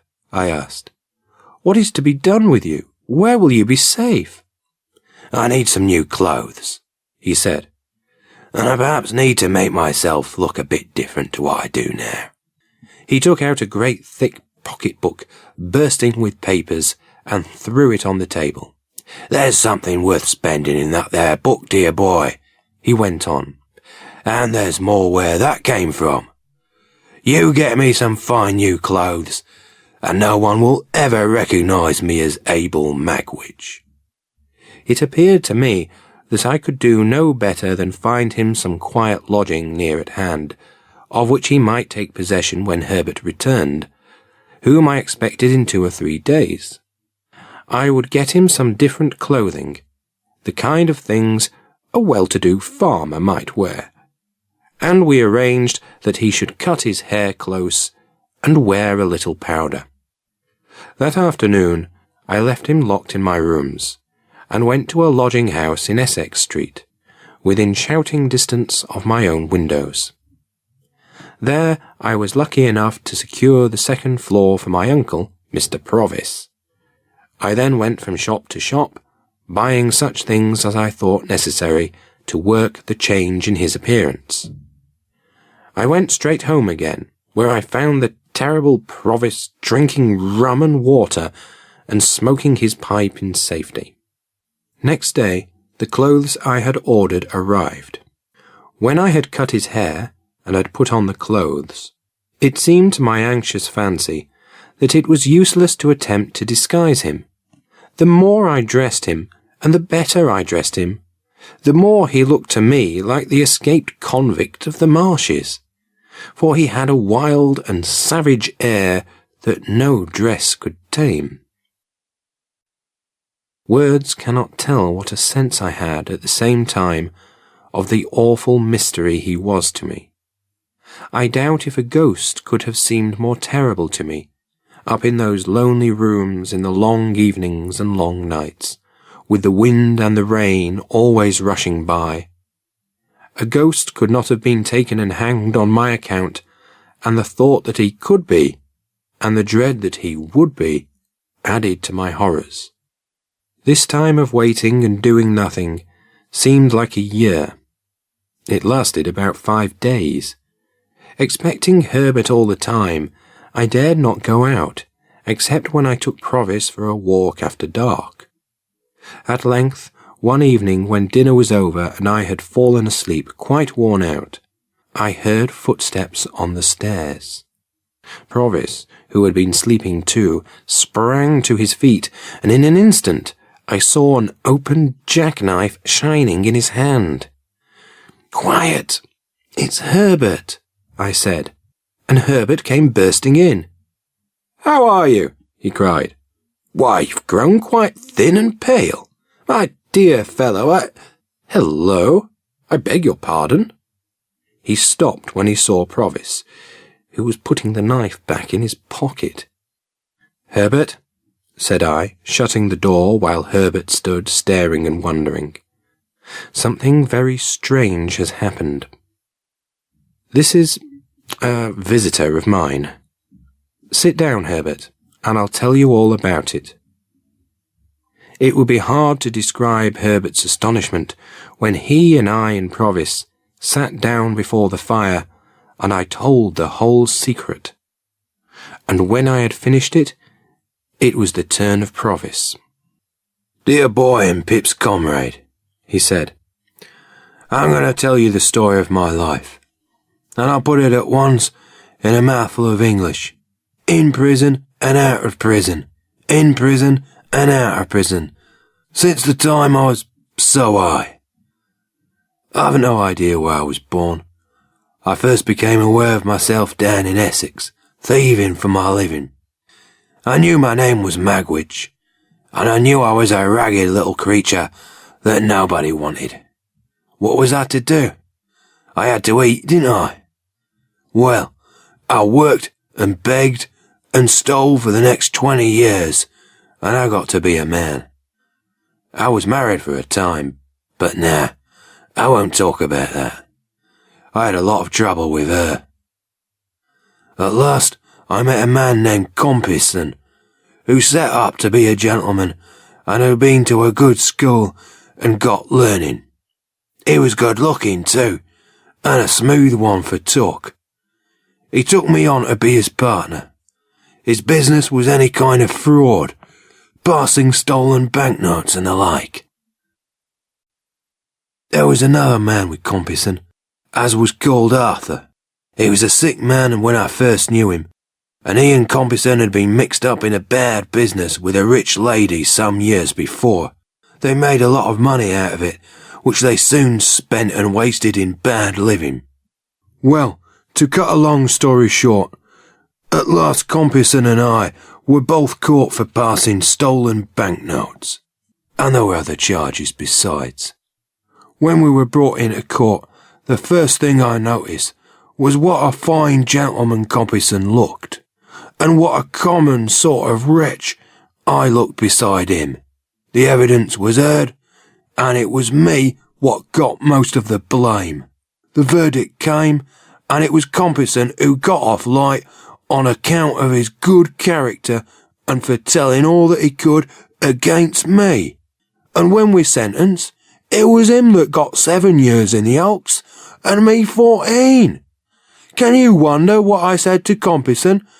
Once out of this court, I'll smash that pretty face of yours. We was put in the same prison ship, and I couldn't get him for long, though I tried hard enough. At last, I came behind him and hit him on the cheek, but I was held back before I could do more. After that, I escaped to the shore, where I first saw my boy in the churchyard. He gave me a look of affection. Pip told me how Compeyson was out on the marshes too. I believe he escaped in his terror to get away from me, not knowing it was me that had got ashore. I hunted him down, I smashed his face, and I dragged him back to serve his time, caring nothing for myself. I was put in irons, brought to trial again, and sent out of the country for life. I didn't stop for life, though, as you can see me here. There was a silence. Is he dead? I asked at last. Is who dead, dear boy? Compeyson. He hopes I am. If he's alive, you may be sure, he said with a fierce look. I never heard more of him. Herbert had been writing with his pencil in the cover of a book. He pushed the book over to me as Provis stood smoking with his eyes on the fire, and I read in it. Young Havisham's name was Arthur. Compeyson is the man who pretended to be Miss Havisham's lover. I shut the book and nodded to Herbert, but we neither of us said anything, and both looked at Provis as he stood smoking by the fire. Chapter 14. The Accident. The first and main thing to be done, said Herbert, is to get him out of England. He'll let himself be persuaded if you say you'll go with him. I agreed. There was nothing else that could be done. It was late that same night, and I had just returned from seeing Provis to his lodging. He's risked his life to come here, went on Herbert quietly, and you must save him if possible. If this man Compeyson finds out that he's here, well, you know what will happen for sure. He'll hand him over to be hanged, if only to save his own skin. I remembered, with an uneasy feeling, the unknown watcher on the stairs. Perhaps Compeyson did know already. It was a disturbing thought. The sooner we persuaded Provis to leave the country, the better it would be. But I said to Herbert that before I could go abroad, I must see Estella for the last time. I decided to go out to Richmond next day, and I went. I learned from Estella's maid that Estella had gone into the country. Where? To Miss Havisham's, as usual. Next day I pretended that I was under a promise to go down to see Joe. Provis was to be very careful while I was gone, and Herbert was to take charge of him. I set off by the early morning coach, and breakfasted at the Blue Boar in our town. When I had washed the marks of the journey from my face and hands, I went out to the old house that it would have been better for me never to have entered. I found Miss Havisham in the room where the long table stood, but there was no sign of Estella.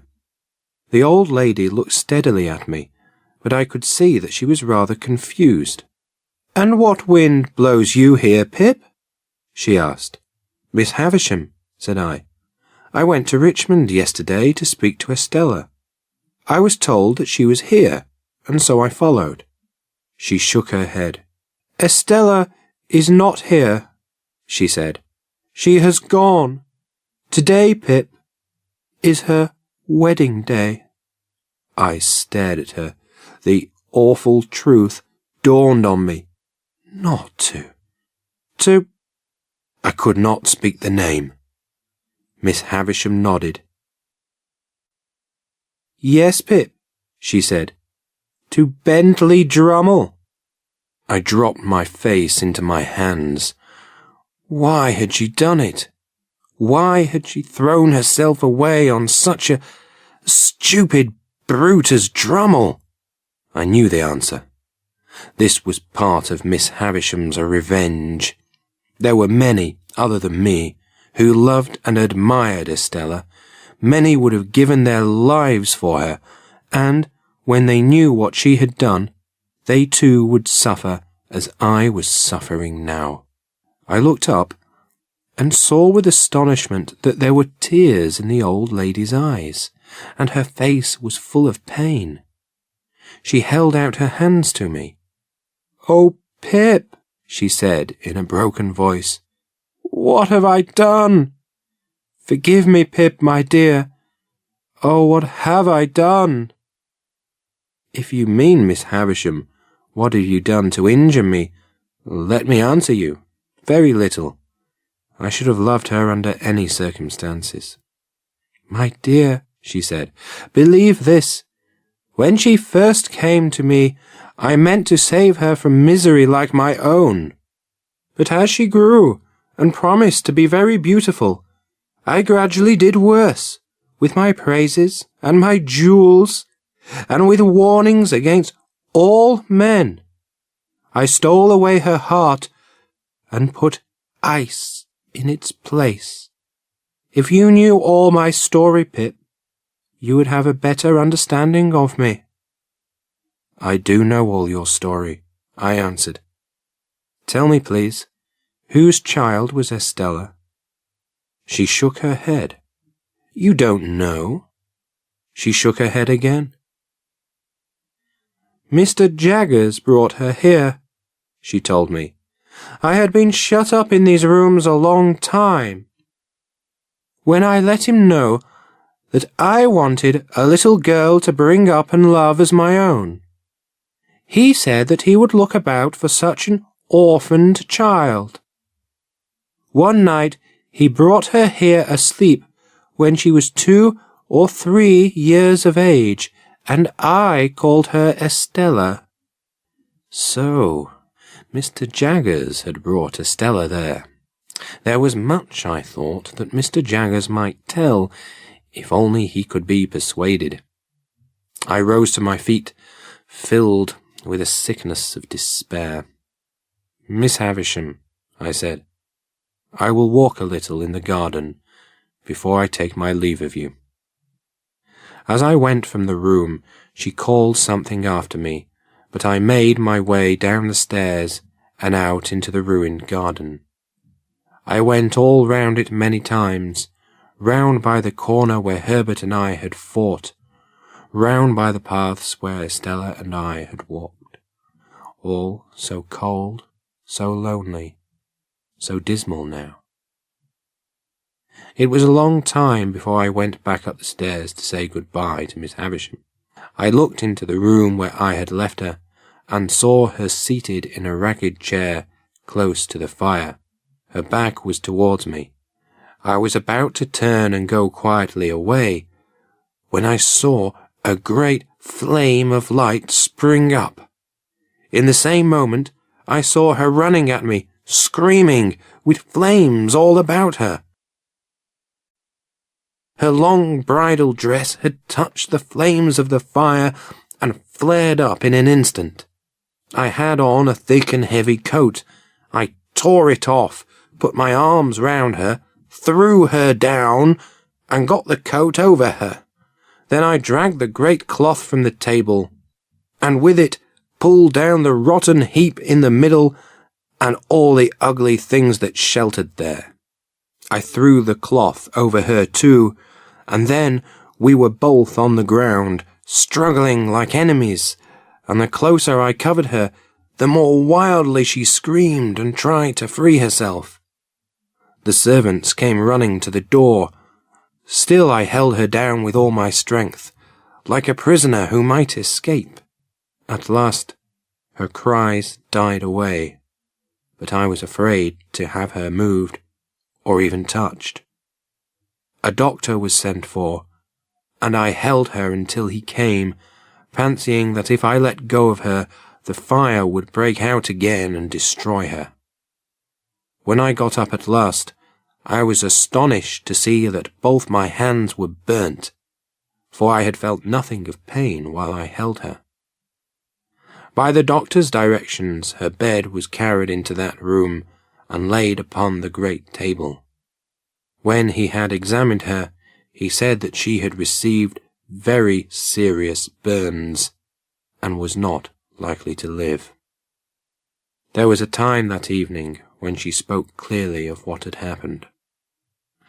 Then, towards midnight, she began to wander in her speech, and said again and again in a low, solemn voice, "What have I done? Oh, Pip, what have I done?" My hands had been dressed by the doctor, and the burns were nothing serious. Since I could do no good by remaining in the house, I decided in the course of the night that I would return by the early morning coach to London. At about 6 a.m, therefore, I leaned over her and touched her lips with mine, then went down the stairs and out of the house. I was very muddy and weary when I reached home, so I did not take it ill that the watchman examined me closely as he held the gate open for me to pass in. "Just a moment, sir," he said. "Here's a note for you." Much surprised, I took the sealed envelope he handed me. On it was written, "Please read this here." I opened it, and read inside, in Wemmick's writing, "Don't go to your rooms." Chapter 15. Estella's Father. Turning from the gate as soon as I had read the warning, I made my way to Mr. Jagger's office. My guardian was in court, but Wemmick was there, and he looked very relieved to see me. "You got my note?" he said. "Good. Yesterday morning, I accidentally heard that a certain person, we won't mention names, Mr. Pip, who went abroad at the government's expense, has stirred up a lot of excitement by disappearing from a certain place and being no more heard of. I also heard that someone who knew him had seen him in London, and that your rooms had been watched, and might be watched again." "By whom?" I asked. "I won't go into that," Wemmick replied. "Mr. Jaggers doesn't like me to mention the names of clients, or of old clients either. A lot of our business, Mr. Pip, is done with people who are on the wrong side of the law, and we have to be very careful, you know." I nodded. "You've heard of a man called Compeyson?" I asked. It was Wemmick's turn to nod. "Is he living?" Another nod. "Is he in London?" "Yes," said Wemmick. "Now, let me tell you what I did after hearing what I heard. I went to the Temple to find you. Not finding you, I went to Mr. Herbert's place of business and gave him to understand that if he was aware of anybody in hiding, he had better get that person out of the way while you were out of the way. He'd be puzzled what to do," I said. He was puzzled what to do, because I gave him my opinion that it was not safe to try to get this person out of the country at the moment. Then he thought up a plan. He mentioned to me that he is courting a young lady who has a bedridden father and who lived in a house by the river between Limehouse and Greenwich. I expect you know the young lady, Mr. Pip. Not very well, said I. All I knew, in fact, was that the young lady's name was Clara, and that she objected to me as an expensive companion who did Herbert no good. Mr. Herbert suggested that he take a certain person there, continued Wemmick, and I thought very well of the idea. First, because it's close to the river. Second, because Mr. Herbert can go there often without anyone growing suspicious. And third, because if you should want to slip this person on board a foreign boat there, he is ready. He's been told that he's in danger, and he has agreed to leave the country if you'll go with him. I agreed with all this, of course. It made good sense, and I thanked Wemmick for what he had done. Mr. Pip, he said then, I'll tell you something. Leave your friend where he is for a while until things have quietened down. You're a good waterman, and you can take him down the river yourself when the right time comes. It might be a good thing if you began to keep a boat at the temple stairs and were in the habit of rowing up and down the river. You fall into that habit, and then who notices or minds? If you leave things to me to arrange, I'll let you know the right time to get away. Again I offered Wemmick my thanks. Then I thought of something else that had been worrying me for some time. Wemmick, I said, do you remember telling me to take particular note of Mr. Jagger's housekeeper?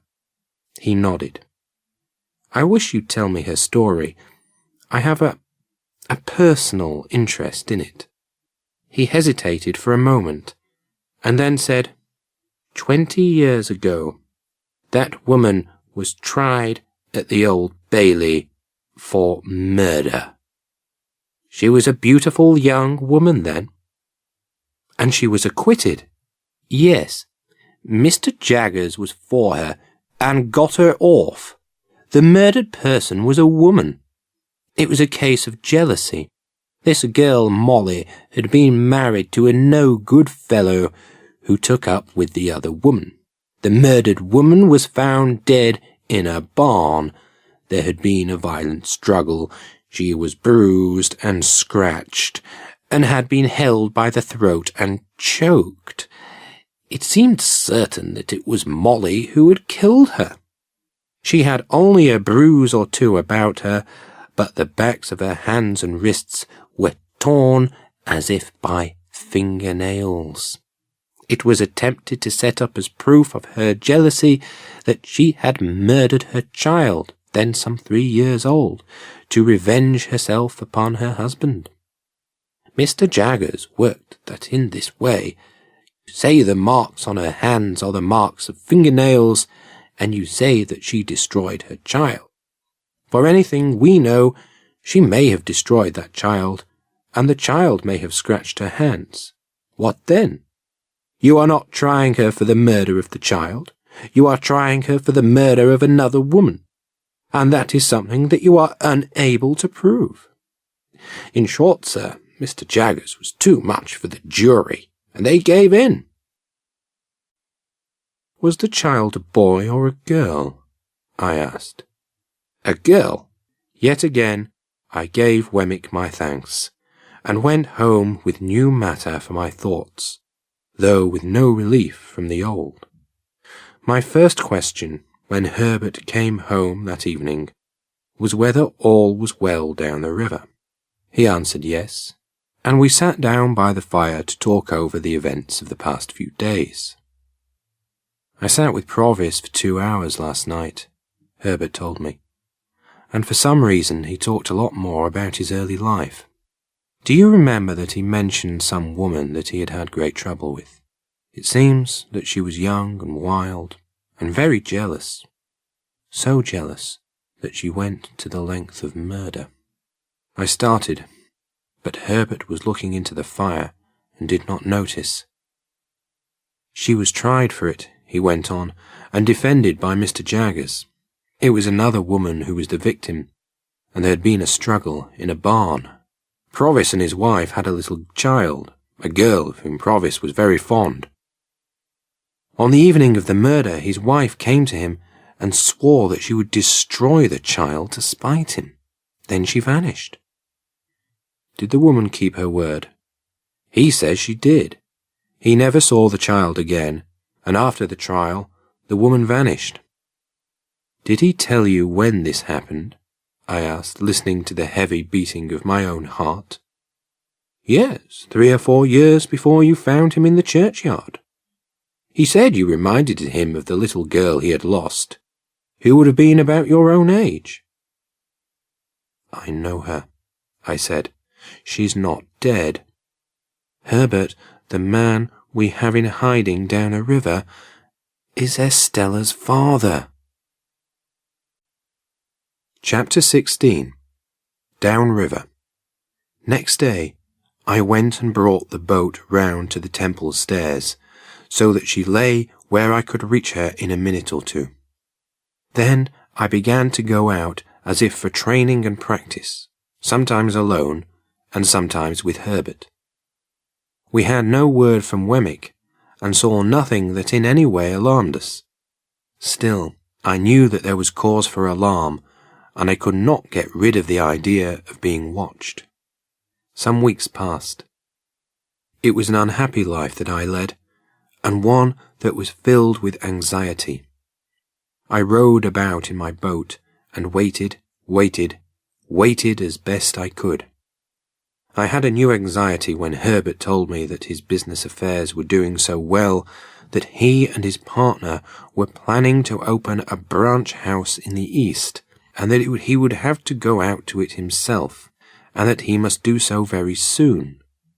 What, I wondered, should I do if Herbert left me to deal with Provis alone?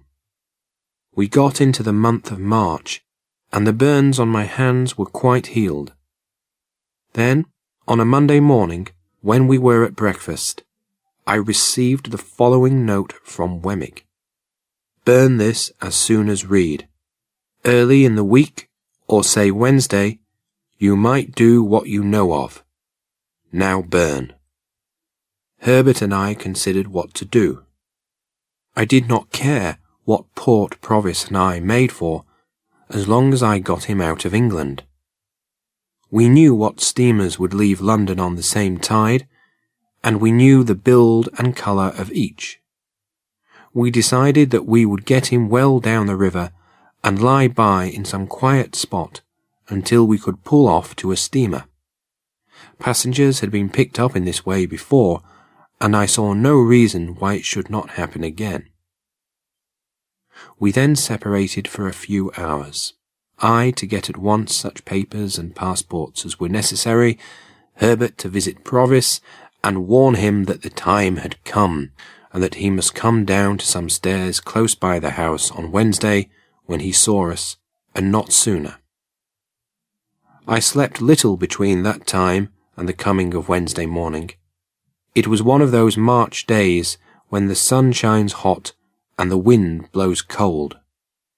We had several thick coats with us, and a supply of food. We went down to the temple stairs, and stood there for some minutes, as if we were not quite decided to go upon the water or not. Then we went on board, and took up the oars. It was high water, 8:30. Early as it was, there were plenty of boats dropping down with the tide. We drew near the meeting place. Is he there? Said Herbert. Not yet.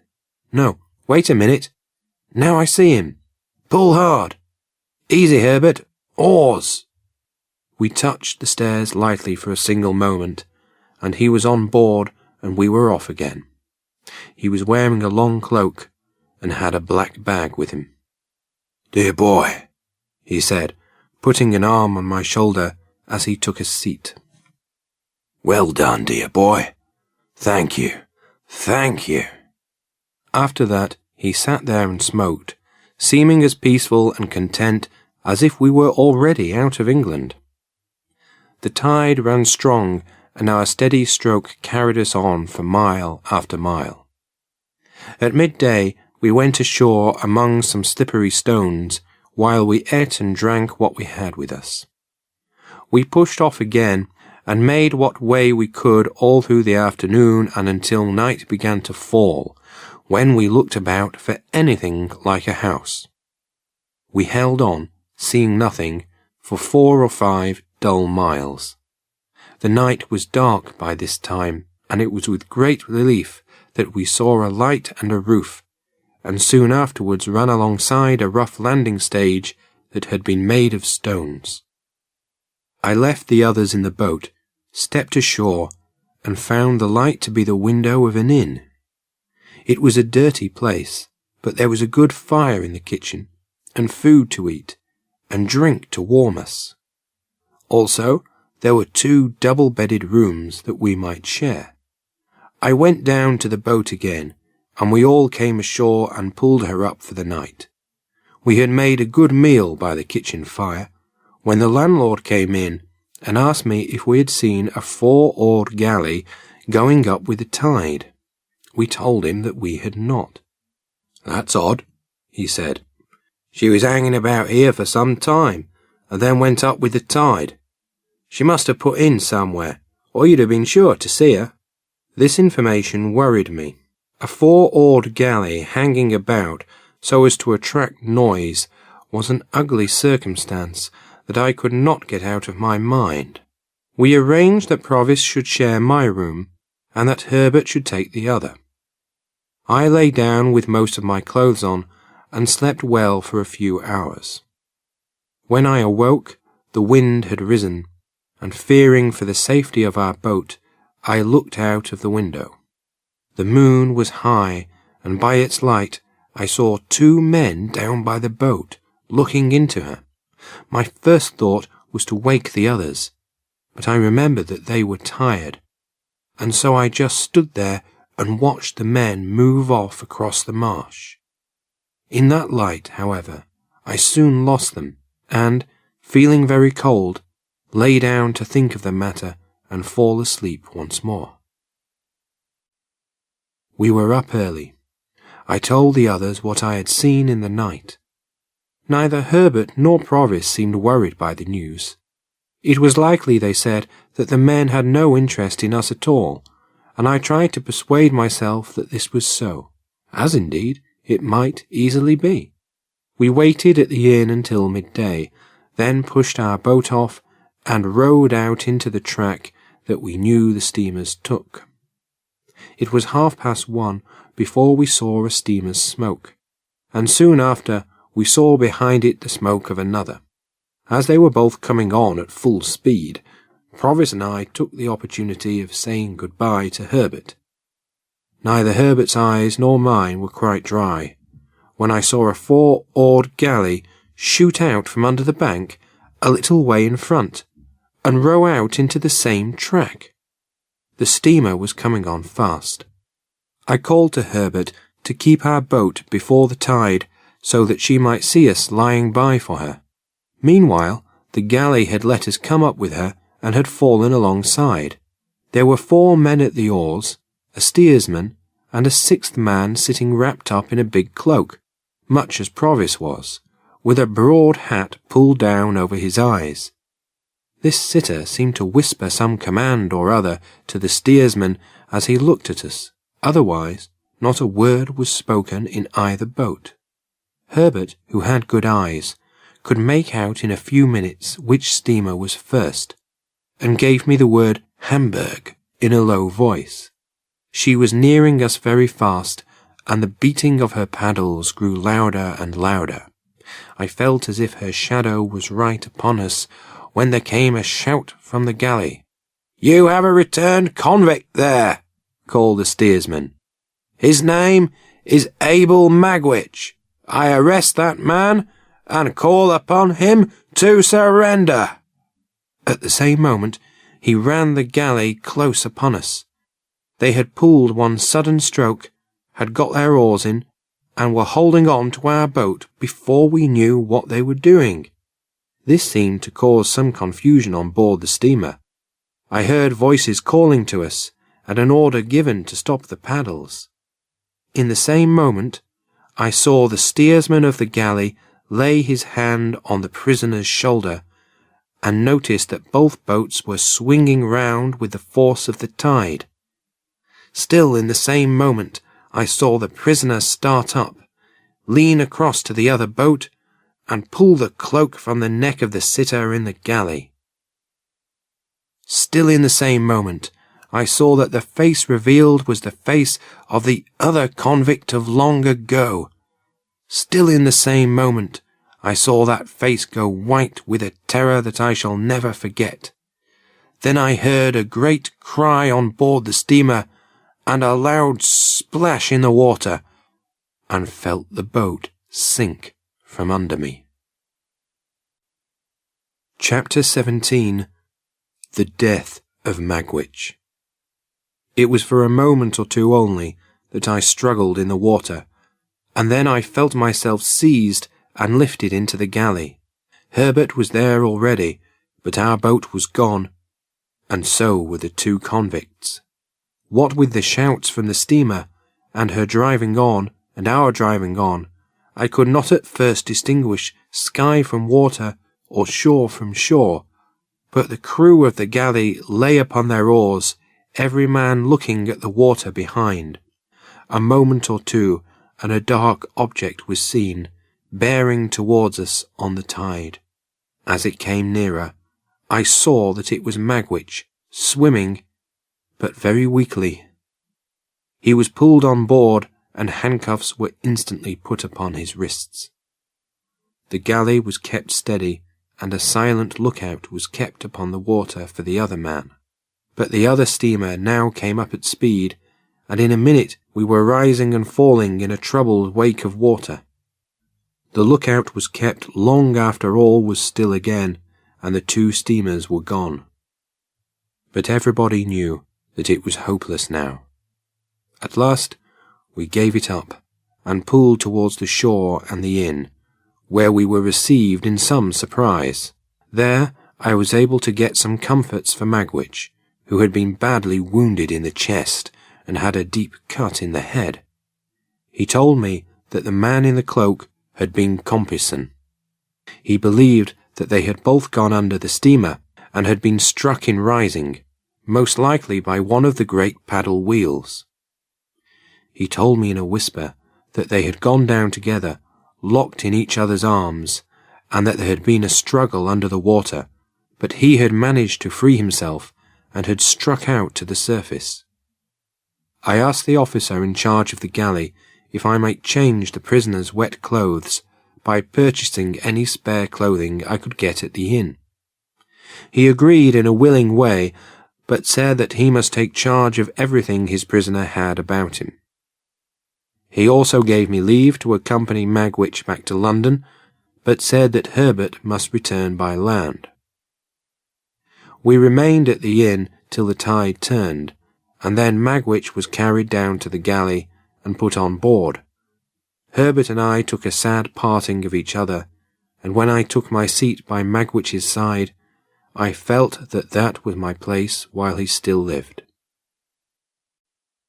He lay on his back, breathing with great difficulty, and it was clear that he had been badly hurt inside. All my dislike of him had melted away, and in the hunted creature who held my hand in his, I saw only a man who had meant to help me, a much better man to me, I thought, than I had been to Joe. His breathing grew more difficult and painful as the night drew on. I tried to rest him upon my arm. I was sure that he was dying, and I could not be sorry for it, since it was best that he should die. If he lived, he would have to stand his trial. He who had been given a life sentence, and who had brought about the death of the man he hated. I told him how sorry I was that he had come home for my sake. "Dear boy," he answered, "I was quite content to take my chance. I've seen my boy, and he can be a gentleman without me. I'm dying, dear boy, and all I have will come to you." He was wrong. I knew that, as a returned convict, all his possessions would pass to the Crown, but I did not tell him so. When the first pale light of dawn crept into the sky, I could see that the end was near. His breathing was awful to listen to. Though he tried to keep his eyes upon my face, the light left his own eyes ever and again, and he had no idea where he was. "Are you there, Pip?" he whispered once. "I'm here," I answered. "I won't leave you while you need me." I felt his hand tremble in mine, and I thought of something that might comfort him in his last minutes. "Dear Magwitch," I said, "I must tell you something. You understand what I say?" A gentle pressure on my hand. "You had a child, one whom you loved and lost." A stronger pressure on my hand. "She lived and found powerful friends. She is living now. She is a lady and very beautiful. And I love her." With a last faint effort, he raised my hand to his lips, then he gently let it sink again. I saw a film come over his eyes as his head dropped, and I knew that he was dead. Chapter 18. Joe and Biddy. So it was that, in the end, all my great expectations came to nothing. I learned from Mr. Jaggers that Magwitch had left no will in my favour, and I had no claim to his fortune that would be recognised in law. I was, indeed, in a worse state than when I first came to London, for I was in debt, as I had been often in the past few years, but now there would be no more money to get me out of it. It was at this dark time of my life that Herbert came home one evening and said, "My dear Pip, I'm afraid that I shall have to leave you. I'm to go to the East on business for some months at least. Then I shall return to marry Clara and take her back with me. What will you do, Pip?" "I don't know," I answered slowly. "I haven't worked it out yet." He put a hand on my shoulder, his face troubled. "Pip," he said, "in our branch house we shall need a—" He hesitated, but I knew what he was going to say. "A clerk?" I said. "Yes. Will you come with me?" I shook my head. There was a plan of sorts, a vague purpose in my mind, that made me refuse his offer. "If you could leave the question open for a little while," I began. "For any while," cried Herbert. 6 months? A year?" "Not as long as that," said I. 2 or 3 months at most." We shook hands on this arrangement. On the Saturday of that same week, I said good-bye to Herbert. Then I went back to my lonely home, if it deserved that name, for it was now no home to me, and I had no home anywhere. I began to be seriously alarmed at the state of my affairs, for my money was gone, and my debt still remained to be paid. I knew, too, that I was falling very ill, and then there came a time when I knew very little else. For a day or two I lay on the bed, or on the floor, anywhere that I happened to sink down, with a heavy head and aching limbs, with no purpose and no power. Then there came a night which seemed of great length, and which was filled with anxiety and horror, and when in the morning I tried to sit up in my bed and think, I found I could not do so. Then I saw 2 men beside my bed, staring at me. "What do you want?" I asked. "I don't know you." "Well, sir," returned one of them, "this is a matter that you'll soon arrange, I dare say, but you're arrested." "What is the debt?" £123, 15 shillings and 6pence. Jeweller's account. You'd better come now." I made some attempt to get up and dress myself, When I next attended to them, they were standing a little off from the bed, just looking at me. I lay there still. "You see my state," I said. "I'd come with you if I could, but indeed I am quite unable. If you take me from here, I think I shall die by the way." Perhaps they replied, or argued. I don't know what they did, except that they did not take me away. I knew nothing else of the real world for days and weeks, but lay in a fever and was haunted by strange dreams of murder and violence, of escape and capture, fire and drowning. Sometimes I seemed to struggle with real people, in the belief that they were murderers, and then I would realize that they meant to do me good, and allow them to lay my head back upon its pillow. And all these people, in some odd way, had a marked likeness to Joe. After I had turned the worst point of my illness, I began to notice that whoever came about me still looked like Joe. I opened my eyes in the night, and there was Joe, sitting in a chair at my bedside.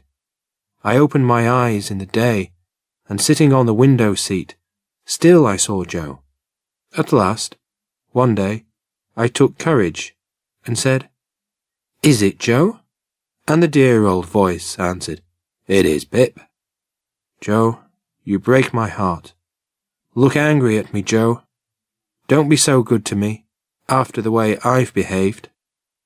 Joe said nothing, but put his arm around my neck, in his joy that I knew him. "How long have I been ill?" I asked him. "It's the end of May, Pip. Tomorrow is the 1st of June. "And have you been here all the time?" "Pretty near, ever since I had a letter from Mr. Wemmick, telling me that you were ill. Then he said that I was not to talk too much until I was better, and I lay there in the first peace of mind I had known for many months." Next day, I asked him if Miss Havisham had recovered. He shook his head. "She died about a week after you was taken ill," he told me. "Have you heard what becomes of her property?" "Yes. It all goes to Miss Estella." He hurried on after that, talking of other things, as if to help me forget the pain of hearing him mention the name Estella. The days passed and Joe stayed with me, and I gained in strength.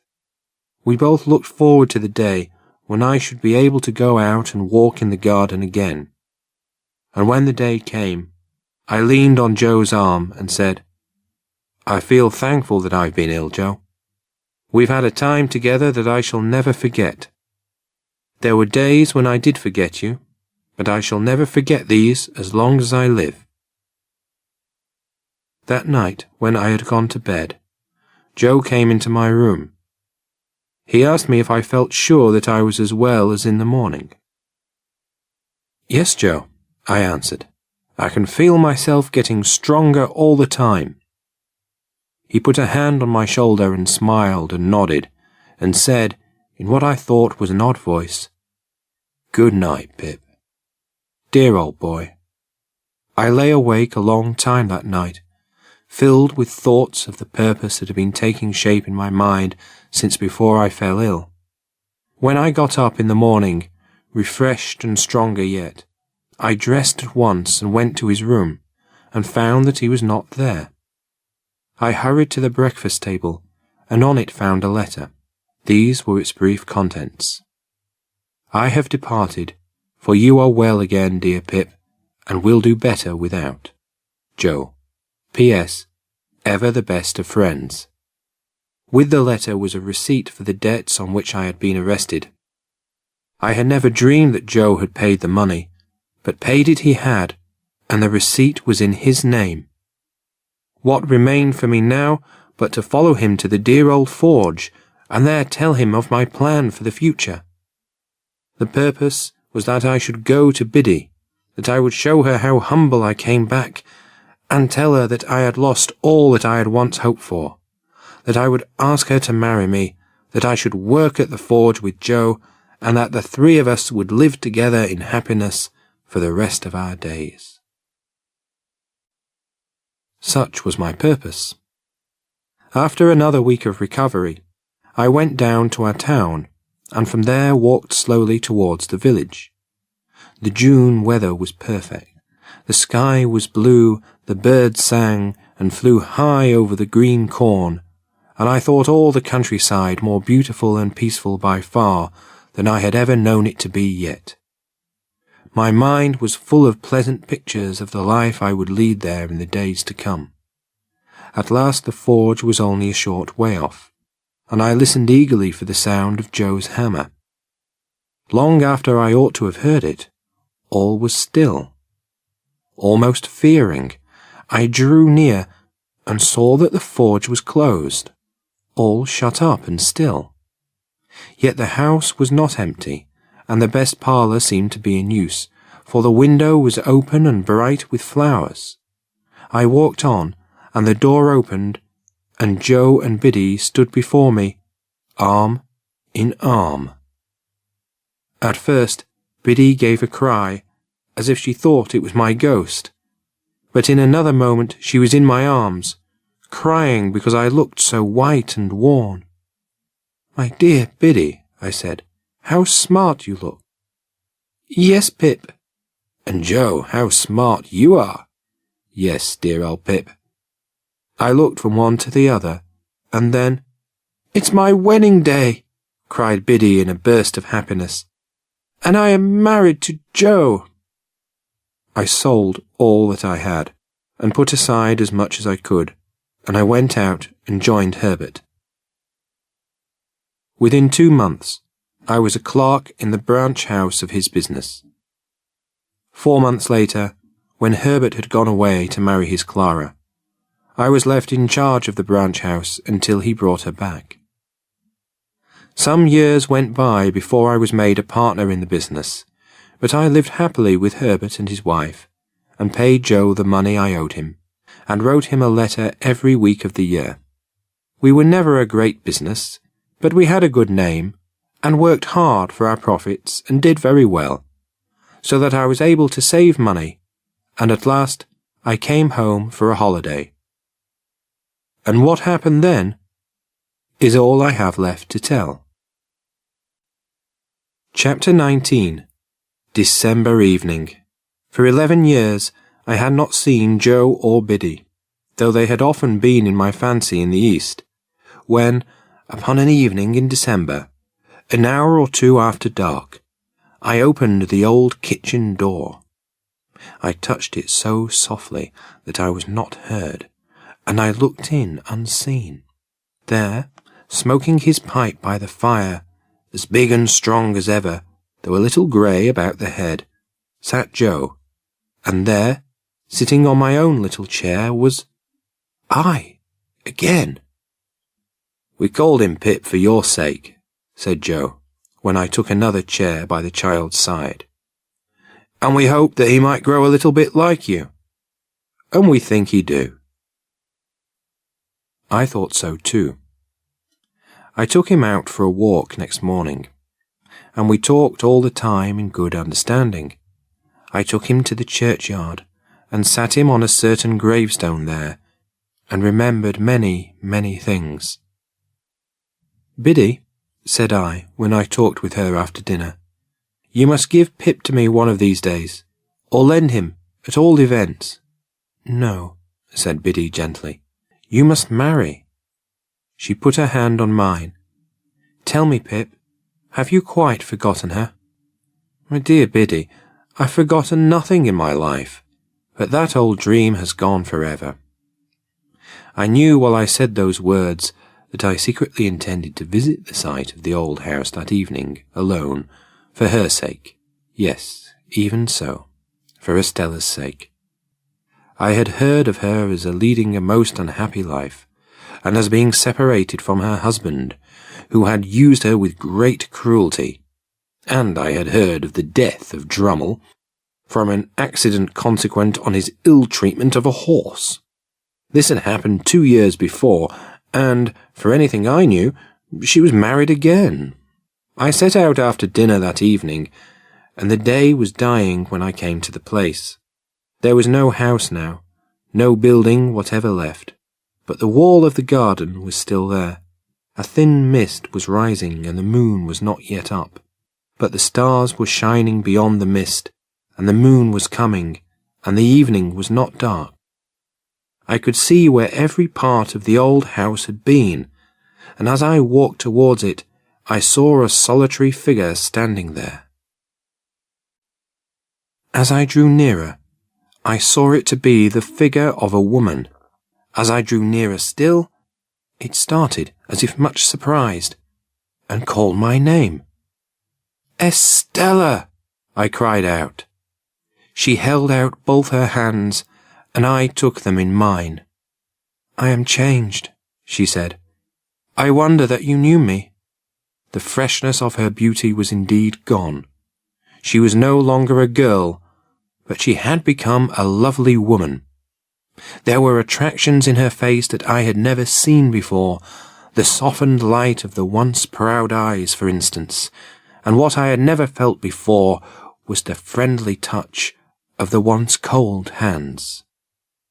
We sat down on a bench that was near, and I said, "After so many years, it's strange that we should meet here. Do you often come back?" "I have never been here since Miss Havisham died." "Nor I." The moon began to rise, and for some reason I thought of poor Magwitch dying in the galley, and the way he had pressed my hand when our last few words were spoken. "Were you wondering," asked Estella, "how the poor old place came to be in this condition?" "Yes, Estella. The ground belongs to me. It is the only possession I have not given up. Everything else has gone from me, little by little, but I have kept this." "Is it to be built on?" "Yes. I came here to say goodbye before it changed. And you?" she said. "Do you still live abroad?" "Still? And do pretty well, I am sure. I work hard for a sufficient living. Yes, I do well enough." "I have often thought of you," said Estella. "Have you?" "Of late, very often." There was something in her voice that made me look into her eyes. "You have always held your place in my heart," I answered. And we were silent again for a long time. "Tell me," she said suddenly, "are we still friends?" I rose to my feet. "We are friends," I said, and took her hand in mine as we went out of the ruined place. As the morning mists had risen long ago when first I left the forge, so the evening mists were rising now, and in all that broad space of peaceful light I saw no shadow of another parting from her. The end.